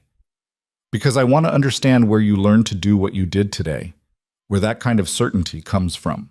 Leanne was silent for a long time, organizing thoughts she rarely let herself examine. My father wasn't a brave man by most measures. He was a fisherman who did the same work his father had done, who never questioned the way things were. But he had this quality. He could see when something was hurting and respond to that hurt with patience instead of force. The dog. The dog, yes, but also me. Her voice caught slightly. When I was 12, there was a boy in the village. Older, stronger. He cornered me one day near the docks, said things that made my skin crawl. When I fought back, scratched his face, he hit me hard enough that I saw stars, told me girls who fought got what they deserved. Caleb's arms tightened around her. I ran home crying. My mother said I shouldn't have been alone near the docks, that I'd brought shame on our family, that I needed to learn to be quieter, smaller, less likely to provoke. But my father... Leanne paused, remembering. My father said nothing for a long time. Then he took me out in the boat, just the two of us. We sat in the water while the sun went down, and he said, "The ocean doesn't apologize for being powerful. It doesn't make itself smaller so boats feel safe. It just is what it is, and we learn to respect that or we drown." Wise man. Maybe, or maybe just tired of watching women shrink themselves. Leanne shifted to look at Caleb's face in the darkness. He told me that day that I had two choices. I could let that boy's violence teach me to be afraid, to make myself small and quiet and forgettable, or I could let it teach me that some people would always see my strength as a threat, and I could choose to be strong anyway. You chose strong. I chose stubborn. Strong came later, after a lot of practice. She smiled slightly. The boy's family wanted my father to punish me for scarring their son's face. He refused, said the boy had gotten what he earned, and if they didn't like it, they could take it up with the ocean for making his daughter the way she was. How'd that go over? Badly. We were ostracized for months. My mother never forgave me. Said I'd ruined any chance of a decent marriage, that no man would want a wife who fought back. Leanne's voice was matter of fact, the old hurt worn smooth by time and distance. She was right, in a way. No man in the village would have me. Which is why when I saw your advertisement, I answered. Figured a stranger across an ocean might be less offended by a woman with scars and opinions than the men who'd known me all my life. I'm not offended, Caleb said quietly. I'm terrified sometimes, and angry when you risk yourself, and constantly worried I'm not enough for someone like you, but never offended. Someone like me? Someone who chose to be strong when the world kept telling her to be small. He pressed a kiss to her hair. That horse chose you for the same reason, I think. He recognized something familiar. Leanne thought about that. You think the horse knows I'm scared? I think the horse knows you're scared and you show up anyway. That's probably the only language he understands anymore. The choice to keep trying even when every instinct says run. They lay together in the darkness.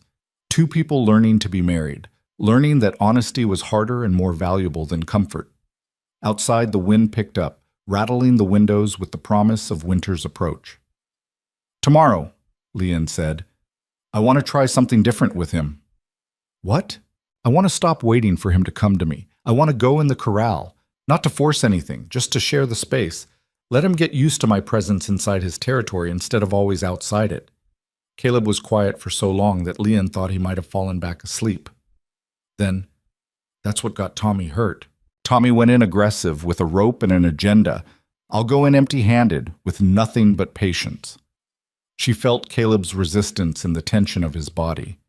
I need to do this, Caleb. For the horse, yes, but also for myself. I need to prove that what happened this morning wasn't just luck or instinct, that I actually understand something about fear and trust that might help. And if you're wrong, then I'm wrong, but I'd rather fail trying than succeed at staying safe. She turned to face him fully. You chose someone who crossed an ocean to marry a stranger. That wasn't the choice of someone who prioritizes safety. No, Caleb admitted. No, it wasn't. Another long pause. I'll be there, right outside the corral, for sign of trouble. You pull me out, I know. Leanne kissed him, brief and fierce. Thank you for letting me try. I'm not sure letting is the right word. More like accepting I can't stop you. That's love too, Leon said. Accepting someone as they are instead of trying to reshape them into something safer. This time, when she closed her eyes, sleep came easier. Not dreamless, her mind replayed the morning's terror in fragments and flashes, but deep enough to rest. And when she woke before dawn, Caleb was already up, coffee made, her warmest clothes laid out on the chair. They didn't talk much over breakfast. Some mornings were like that, companionable silence replacing words. But when Lion rose to leave, Caleb caught her hand. "Be careful," he said. "Always." "Lian, I mean it." "I know. I will be." She squeezed his hand. "I'm not trying to be reckless. I'm trying to be deliberate. There's a difference. The difference being, reckless is acting without thought. Deliberate is acting despite fear after careful thought." She smiled slightly. "I'm terrified, Caleb. Every time I go near that horse, I'm scared. But I think he needs to see that someone can be afraid and still choose trust, because that's what I'm asking him to do." Outside, the morning was brutally cold. Frost had given way to a thin skiff of snow overnight, just enough to make the world look clean and new. Leon's breath clouded white as she crossed the yard to where Pete was already waiting by the corral, stamping his feet against the cold. "You sure about this?" he asked, for the second time in as many days. "No, but I'm doing it anyway." Devil's Creek was at the far end of the corral, watching their approach with that hyper-alert posture that meant he'd probably been awake all night.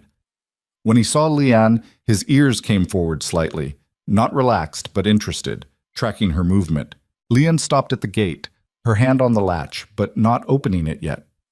"I'm coming in," she said, loud enough for the horse to hear. "Not to chase you, not to catch you, just to be in the same space. You can stay on your side, I'll stay on mine. We're just practicing being near each other." Pete shook his head. "You know he can't understand English.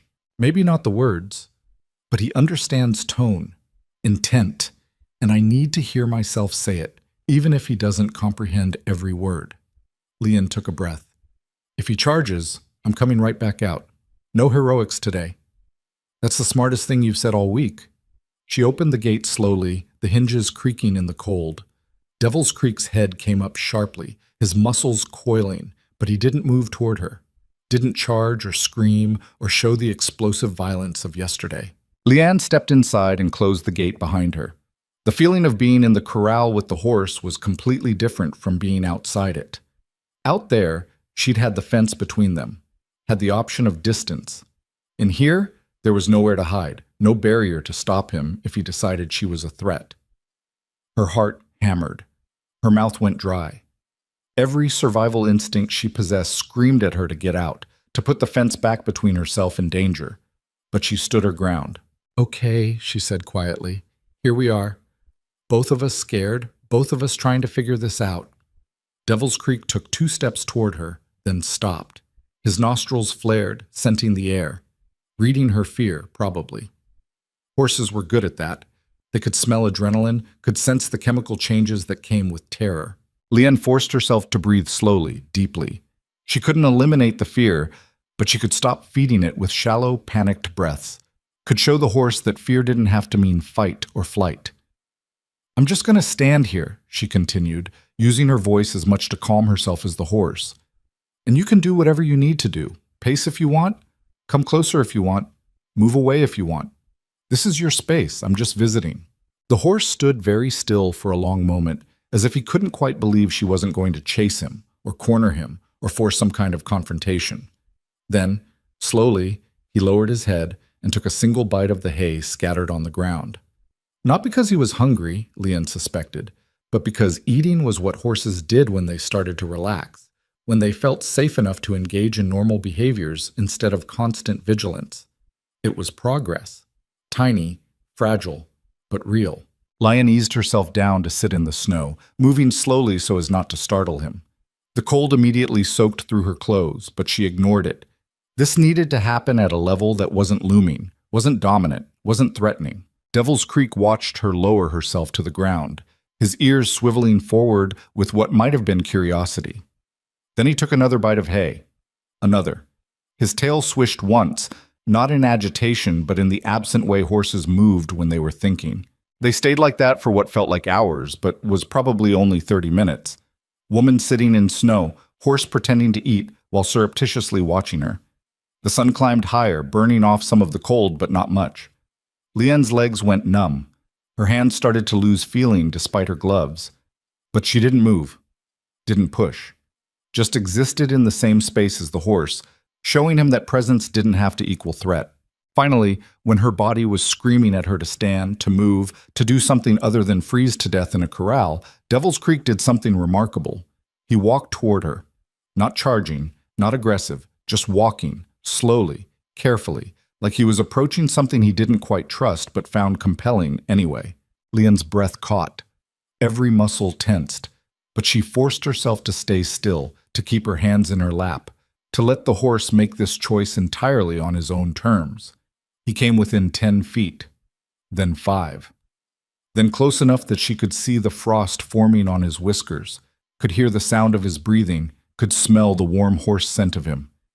"Hey," she whispered. "Hey, brave boy. Look at you making choices." Devil's Creek lowered his head to her level. His dark eyes met hers, and Leanne saw something in them she hadn't seen before. Not trust exactly, but consideration. Like he was actively trying to understand what she was, instead of just reacting to her presence. She didn't reach out, didn't move, just held his gaze and let him look his fill. Then, in a gesture so unexpected it made Leon's eyes sting, the horse extended his muzzle and blew softly on her face. Warm breath in the cold air, the horse equivalent of a handshake, a greeting, an acknowledgement. "Yeah," Leanne said, her voice breaking slightly. "I see you too."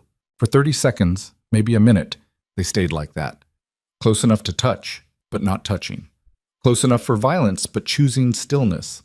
Two scared, stubborn creatures finding something like understanding in the space between fear and trust. Then Devil's Creek lifted his head, turned, and walked away. Not fleeing, just done with the interaction on his own terms. He moved to the far side of the corral and resumed his pacing, but it looked different now, less frantic, less desperate. Lynn sat for another few minutes, letting the enormity of what had just happened sink in. Then she stood on numb legs and made her way to the gate. Pete had his hand on the latch, ready to throw it open if needed. His weathered face showed shock. "Did that just happen?" he asked. "I think so, unless we both hallucinated." "He came up to you, voluntarily." "He did. And didn't try to kill you." "That too." Pete shook his head slowly. 40 years I've worked with horses. Never seen anything like that. That horse was broke beyond fixing a month ago, and now he's approaching people like it's nothing." "It's not nothing to him," Leanne said. "Every step toward me was probably terrifying, but he did it anyway." She looked back at the corral where Devil's Creek stood watching them. "He's braver than anyone gives him credit for, including himself." "What now?" Pete asked. "Now I do it again tomorrow, and the day after, and the day after that, until being near me is boring instead of terrifying." Leanne's legs were shaking from cold and adrenaline, but she felt lighter than she had in days. Trust isn't built in one moment. It's built in 100 moments of choosing not to hurt each other. She made it halfway back to the house before her legs gave out. Just stopped working, dropped her to her knees in the snow.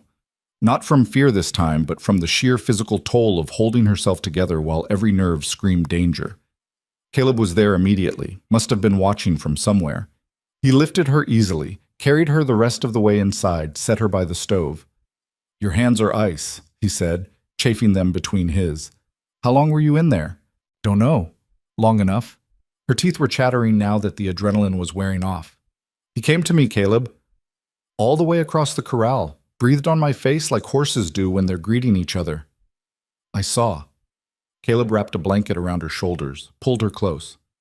"I saw, and I aged 10 years watching it." "But you didn't interfere." "No. Wanted to.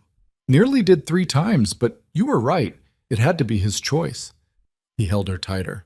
"Doesn't mean I have to like watching my wife sit in the snow while a dangerous horse decides whether to trust or trample her."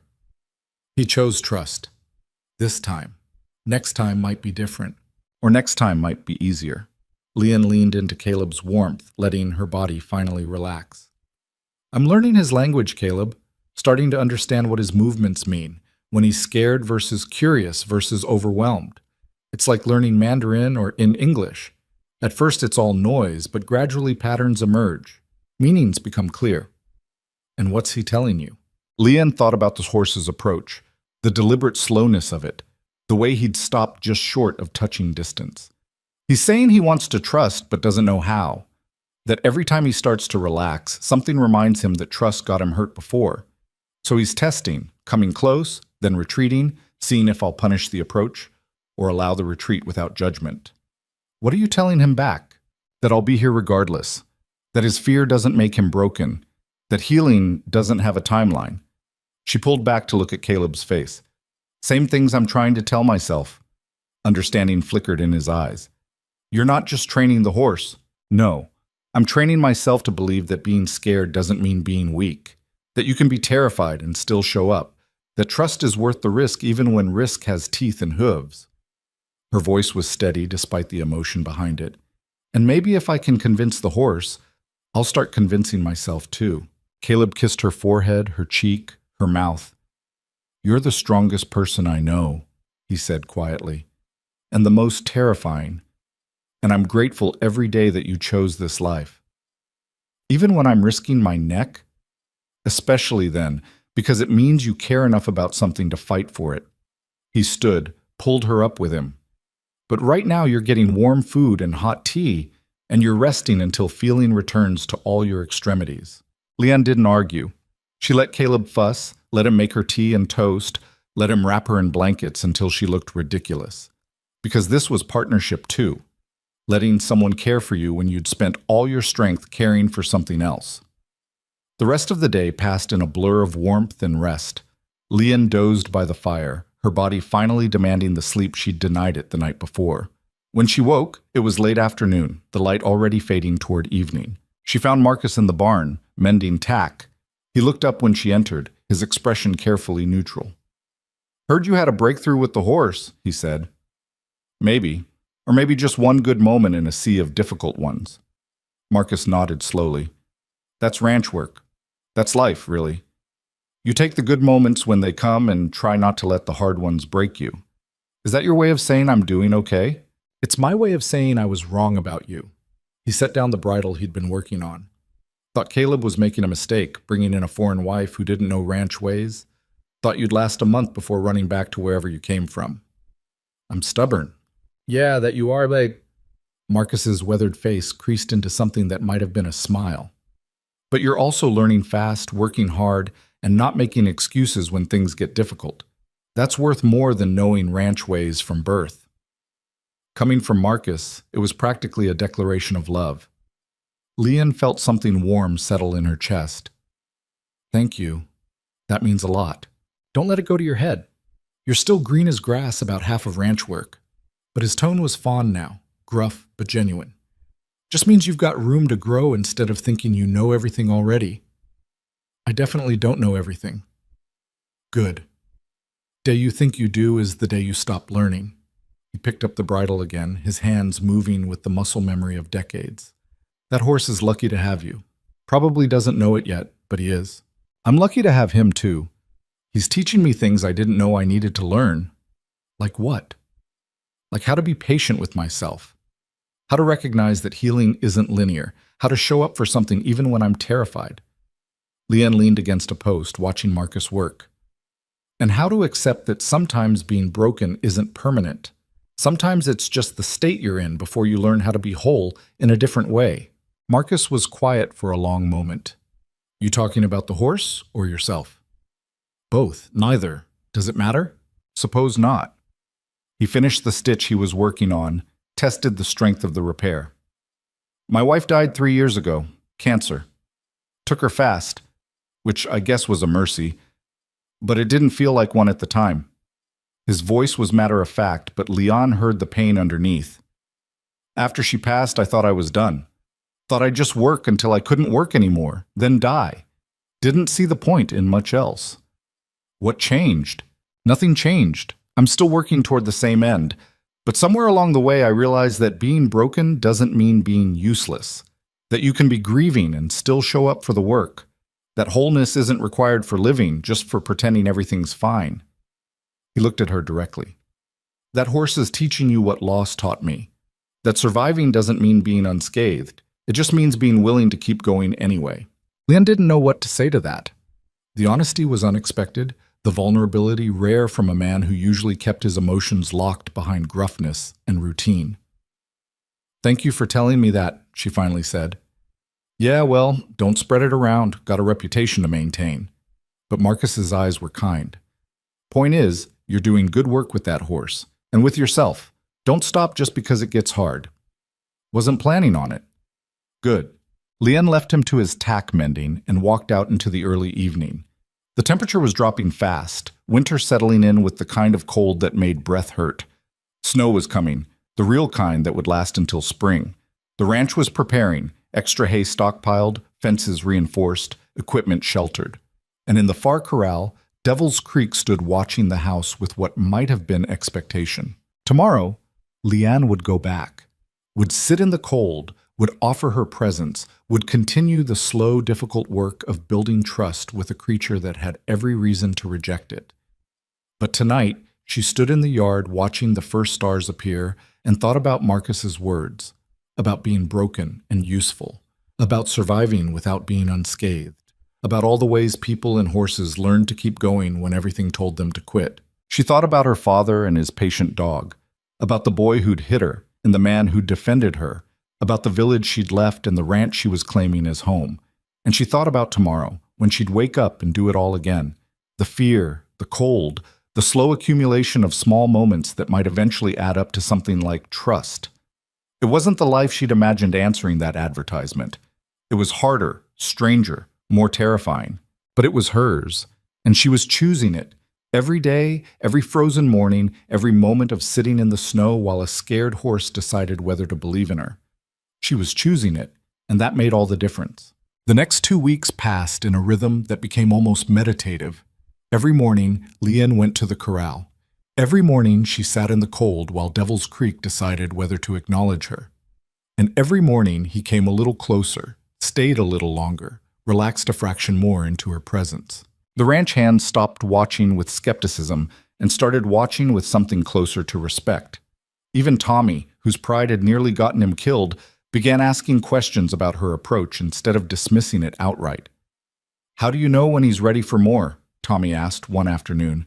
His casted arm nearly healed now, the doctor saying another week and he'd be free of it. Lian was cleaning vegetables at the kitchen sink, her hands moving automatically while her mind was partly still with the horse. "I don't know," she admitted. "Not for certain. I just watch for the small changes, the way his ears stay forward longer, how he doesn't flinch when I shift position, the moments when he chooses to stay close instead of creating distance." "That's it? Just watching?" "Just watching, just being patient, just trusting that he'll tell me when he's ready for the next step." She paused, considering. "It's like learning to read someone's face for truth instead of listening to their words. The body doesn't lie the way language can." Tommy nodded slowly. "I rushed it. When I went in there with the rope, I thought force would be faster than patience." "Force is faster," Lian agreed, "until it breaks what you're trying to fix." "Yeah." He shifted uncomfortably. "I'm sorry for putting you in danger, for almost ruining what you were building with him." "You didn't ruin anything. You just reminded both of us that trust is fragile." She looked at him directly. "But you also gave us a chance to prove that even when trust breaks, it can be rebuilt. That's worth something too." The conversation stayed with Lian as she returned to the corral that evening. The sun was setting earlier now, winter asserting itself with shorter days and longer nights. Snow had fallen steadily for the past 3 days, turning the ranch into something from a painting, beautiful and harsh in equal measure. Devil's Creek was waiting at the fence, which was new. Usually he made her come to him, made her prove her commitment by showing up regardless of weather or exhaustion.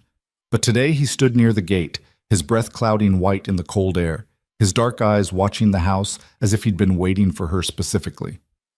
"Hey," Lian said softly as she approached. "You're eager today." The horse's ears flicked forward at her voice. He didn't move away when she opened the gate, didn't retreat when she stepped inside, just watched with that intense focus horses had when they were trying to understand something.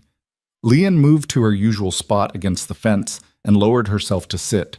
The snow soaked through her clothes immediately, but she barely noticed anymore. Cold was just part of the process now, something to endure rather than fight. But today, Devil's Creek didn't make her wait. He walked straight to her, closing the distance in a few long strides, and stopped directly in front of her, close enough that she could have touched him, close enough that his warmth fought back the cold. "Well," Leanne whispered, "this is different." The horse lowered his head to her level, just like he had that first breakthrough day. But this time, instead of breathing on her face and retreating, he stayed, held position, waiting. Leanne's heart was hammering. This felt like a threshold, a moment that could tip either way into progress or disaster. She kept her hands in her lap, kept her breathing steady, kept every muscle relaxed despite the adrenaline flooding her system. "You're so close," she murmured. "Closer than you've ever been. What do you need from me, brave boy? What are you trying to tell me?" Devil's Creek shifted his weight, and Lion suddenly understood. He wasn't just approaching, he was offering, giving her the opportunity to close the final distance if she chose to. The choice to touch or not touch was hers. Her hands were shaking as she slowly, incrementally raised one from her lap. The movement was so gradual it barely qualified as motion. Devil's Creek's eyes tracked it, his ears swiveling, his entire body poised for flight. But he didn't move away. "I'm going to touch you now," Leanne said quietly.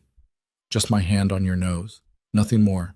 And if you don't like it, you can leave. No punishment, no forcing, no judgment, just your choice." She extended her hand the final few inches, and her palm met the warm velvet of the horse's muzzle. The contact was electric. Devil's Creek's entire body tensed, every muscle coiling, and Lion thought for sure he'd bolt. But he held steady. Let her hand rest against his face. Let her touch him despite every instinct that probably screamed danger. "Good boy," Leanne breathed. "Such a good, brave boy. You're doing so well." They stayed like that for maybe 30 seconds. Woman's hand on horse's face, both of them trembling with the enormity of this small gesture. Then Devil's Creek exhaled slowly, a release of tension that Lion felt in her own body, and pushed gently into her palm. Not aggressive, seeking, like he'd forgotten what gentle touch felt like and was trying to remember. Leanne's eyes stung with tears that had nothing to do with the cold. She kept her hand steady, kept her touch light. Let the horse lean into the contact as much or as little as he wanted. "I see you," she whispered. "I see how hard this is.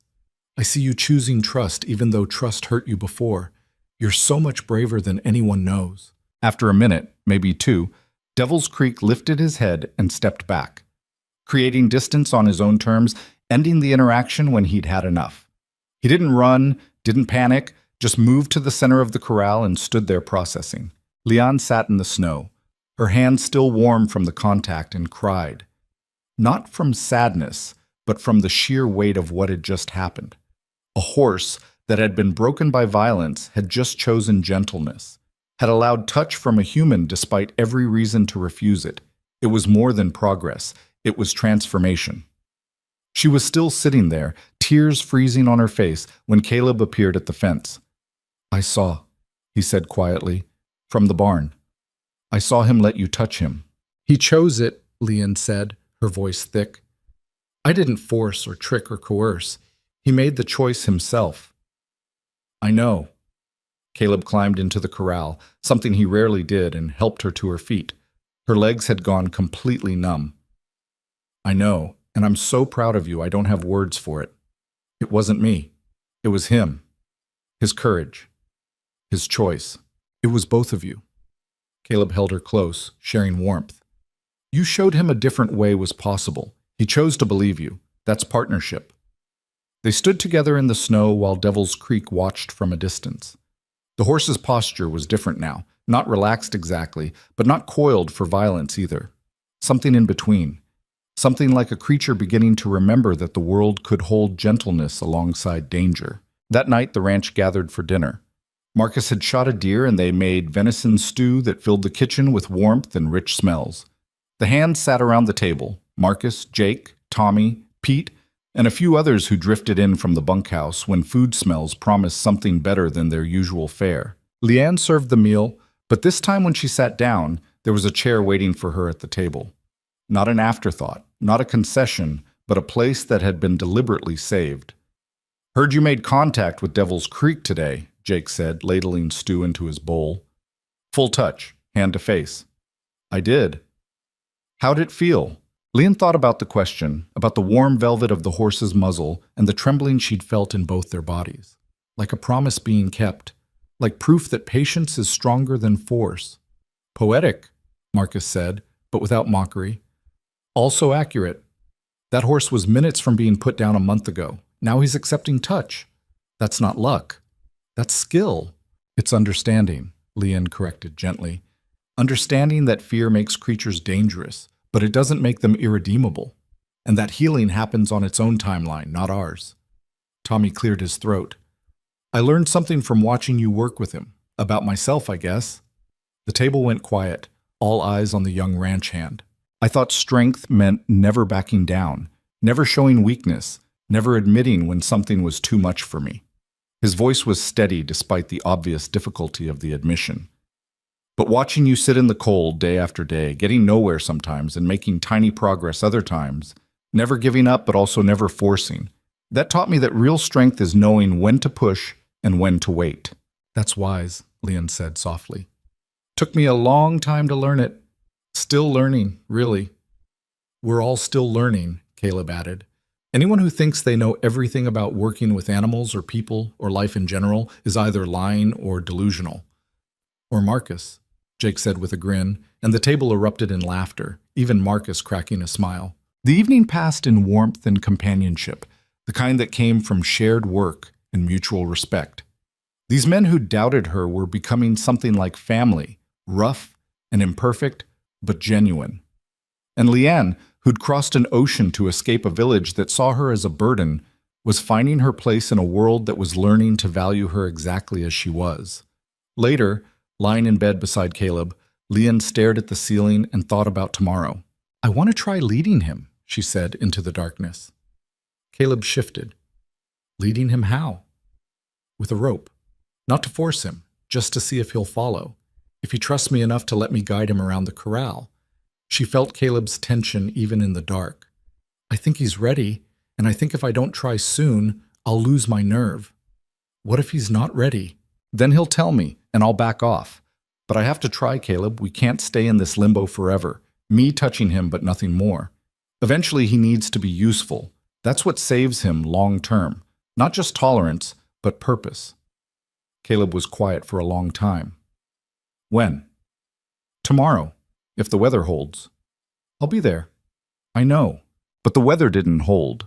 A storm rolled in overnight, dumping 2 feet of snow and bringing winds that howled like living things.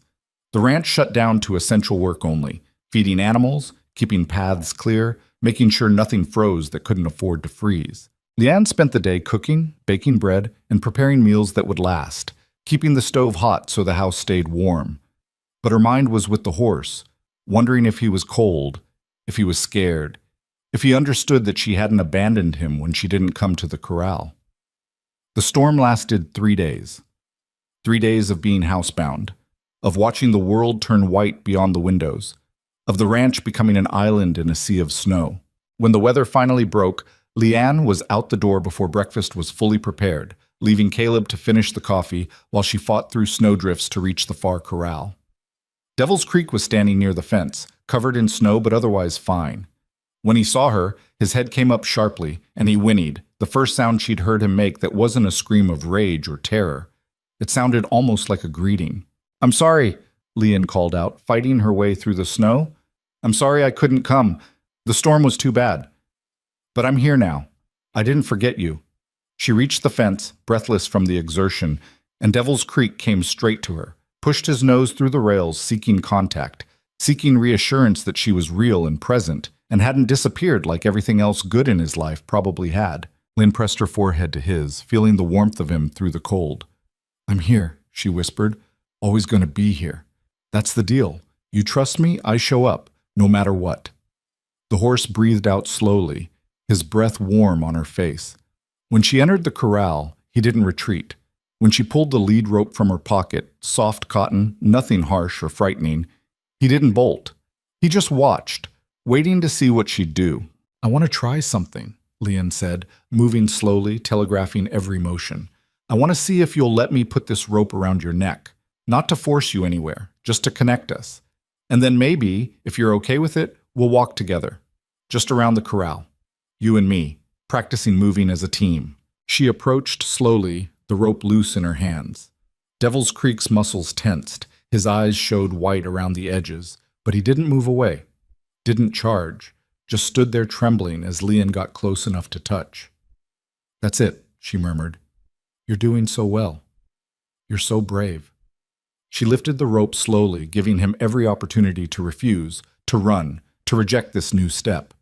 But Devil's Creek held still, held steady, and let her loop the soft cotton around his neck.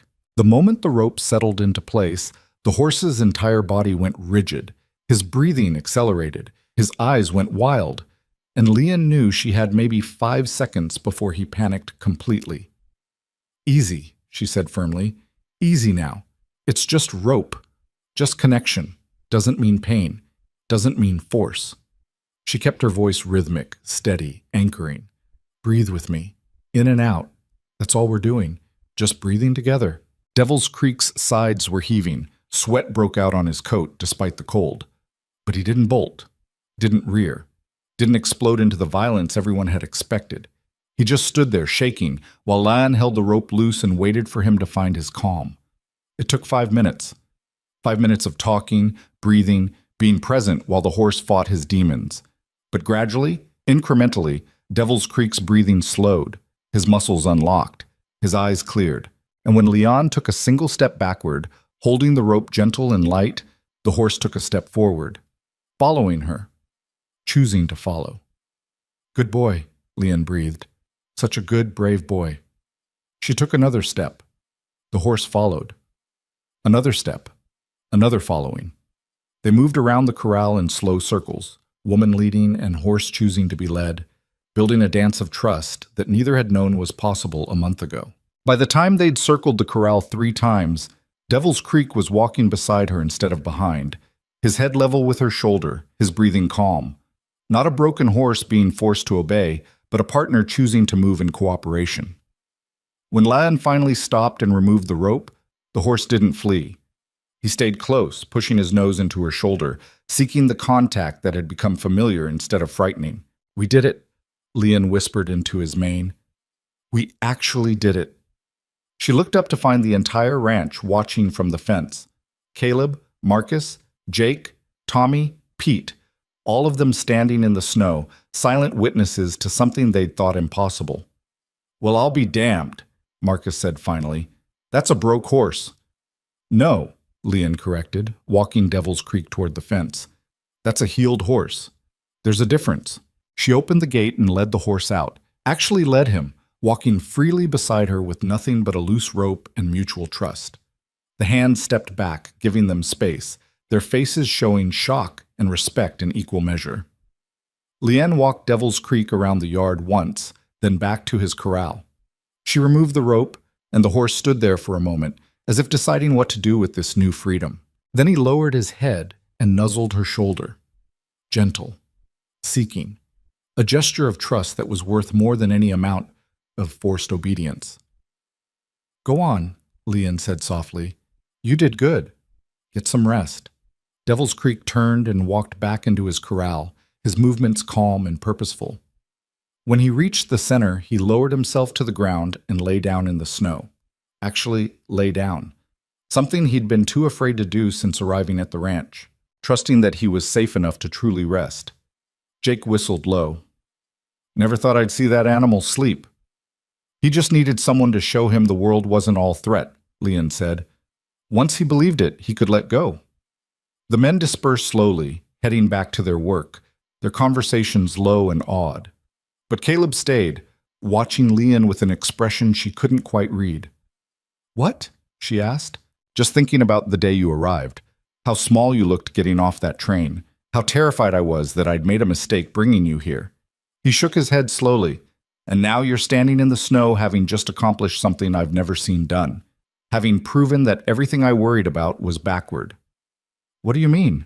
I was worried you'd be too gentle for ranch life, too breakable. But gentleness was exactly what this ranch needed, what that horse needed. What I needed, probably, though I didn't know it. Caleb moved closer, pulled her into his arms. You didn't just save the horse, Leon. You changed how everyone here thinks about strength and patience and what it means to fix something that's broken. I didn't fix him. I just gave him space to fix himself. Same thing. Same principle, anyway. Caleb kissed her forehead.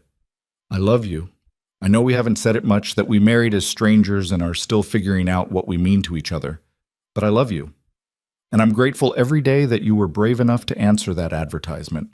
Leon felt tears prick her eyes again, the second time in one day. I love you too. Even though you snore and leave your boots where I trip over them and sometimes forget I exist when you're working on a difficult problem. Hey now, Caleb protested, but he was smiling. I love you for those things too, for being human and imperfect and real. She pulled back to look at his face. We're both broken in our ways, both scared of things we don't talk about. But we're learning to trust each other anyway, aren't we?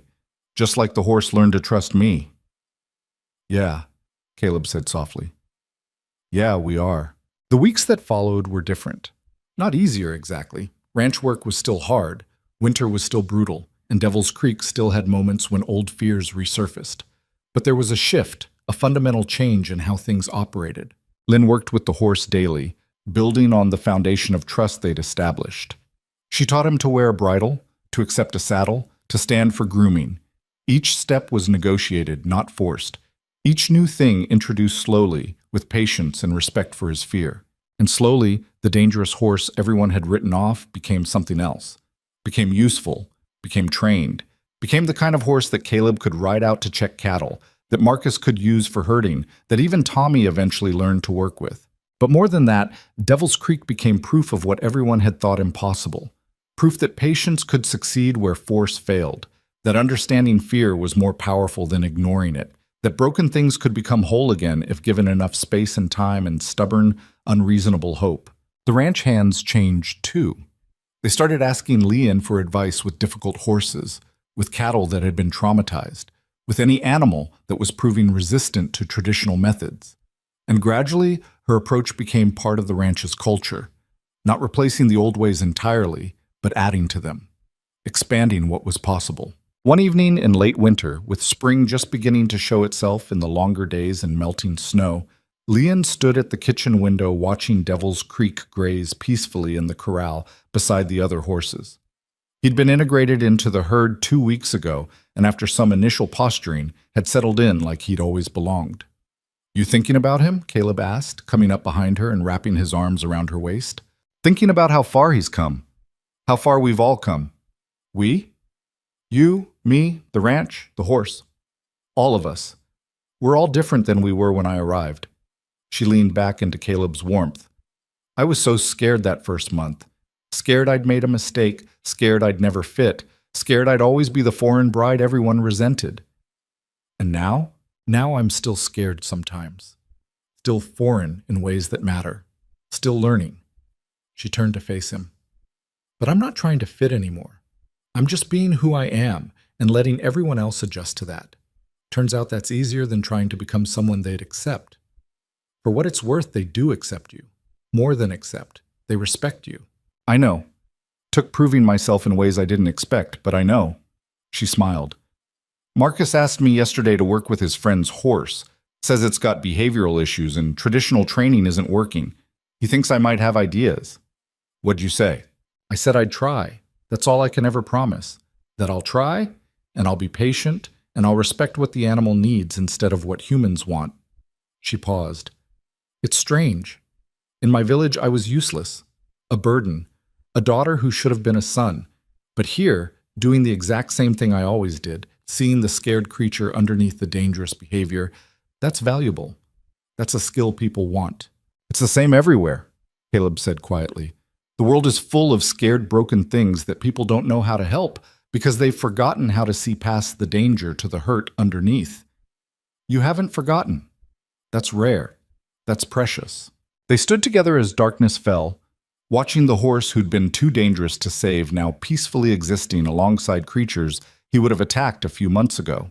And Leon thought about her father's dog, about the patience he'd shown when everyone else wanted quick solutions, about how that lesson had traveled across an ocean and found new expression in Montana snow and ranch work, and a marriage built on gradual understanding. Some things couldn't be rushed. Some transformations required time measured in seasons rather than days. Some forms of healing needed space and patience, and the willingness to show up consistently even when progress was invisible. The horse had taught her that. The ranch had taught her that. Caleb had taught her that. And now she was teaching it to others, spreading the understanding that gentleness was a form of strength, that patience was a kind of power, that broken didn't mean irredeemable. It wasn't the life she'd imagined when she'd answered that advertisement. It was harder, colder, more challenging, but it was also richer, deeper, more meaningful. It was a life where she mattered, where her particular way of seeing the world was valuable instead of burdensome. It was a life she'd chosen and continued choosing. Every frozen morning, every difficult moment, every time fear whispered that she should quit while she was ahead, she chose it, chose the challenge and the cold, and the constant work of building trust with creatures, human and animal, who had every reason to doubt. And in choosing it, she'd become someone she barely recognized from the scared woman who'd stepped off the train 2 months ago. Someone stronger, braver, more certain of her place in the world. The ranch had needed someone willing to see past danger to the hurt underneath. The horse had needed someone patient enough to wait for healing instead of forcing compliance. Caleb had needed a partner who could hold her own in a life that didn't make space for weakness. And Leon had needed all of them, the ranch, the horse, the man, the challenge, to discover that the qualities her village had seen as flaws were actually the exact things that would allow her to thrive in this strange new world. She'd crossed an ocean to escape being invisible, and she'd found a place where her particular way of being visible was exactly what was needed. That was worth all the cold mornings and frozen hands and moments of pure terror when hooves hung above her head. That was worth everything. Outside, Devil's Creek lifted his head from grazing and looked toward the house, toward the window where Leon stood. And even from a distance, she could see the change in his posture, the relaxation, the trust. He'd learned that humans could be safe, that presence didn't always mean pain, that trust, once broken, could be rebuilt through patience and consistency and stubborn refusal to give up. And in teaching him that, Leon had learned the same lessons about herself. Some journeys started with fear and ended with trust. Some transformations happened so slowly you almost missed them until you looked back and realized how far you'd come. Some broken things healed, some scared creatures learned to rest. Some foreign brides became exactly what a Montana ranch needed, even when nobody, including themselves, had seen it coming. The snow was melting, spring was coming, and on a ranch in the middle of nowhere, a woman and a horse had both learned that healing was possible if you were brave enough to choose trust over fear. One frozen morning at a time, one small gesture of faith at a time, one moment of choosing connection over safety at a time, until one day you looked up and realized you weren't broken anymore. You were just whole in a different way, changed by what had hurt you, yes, but not defined by it. Free. And that was everything.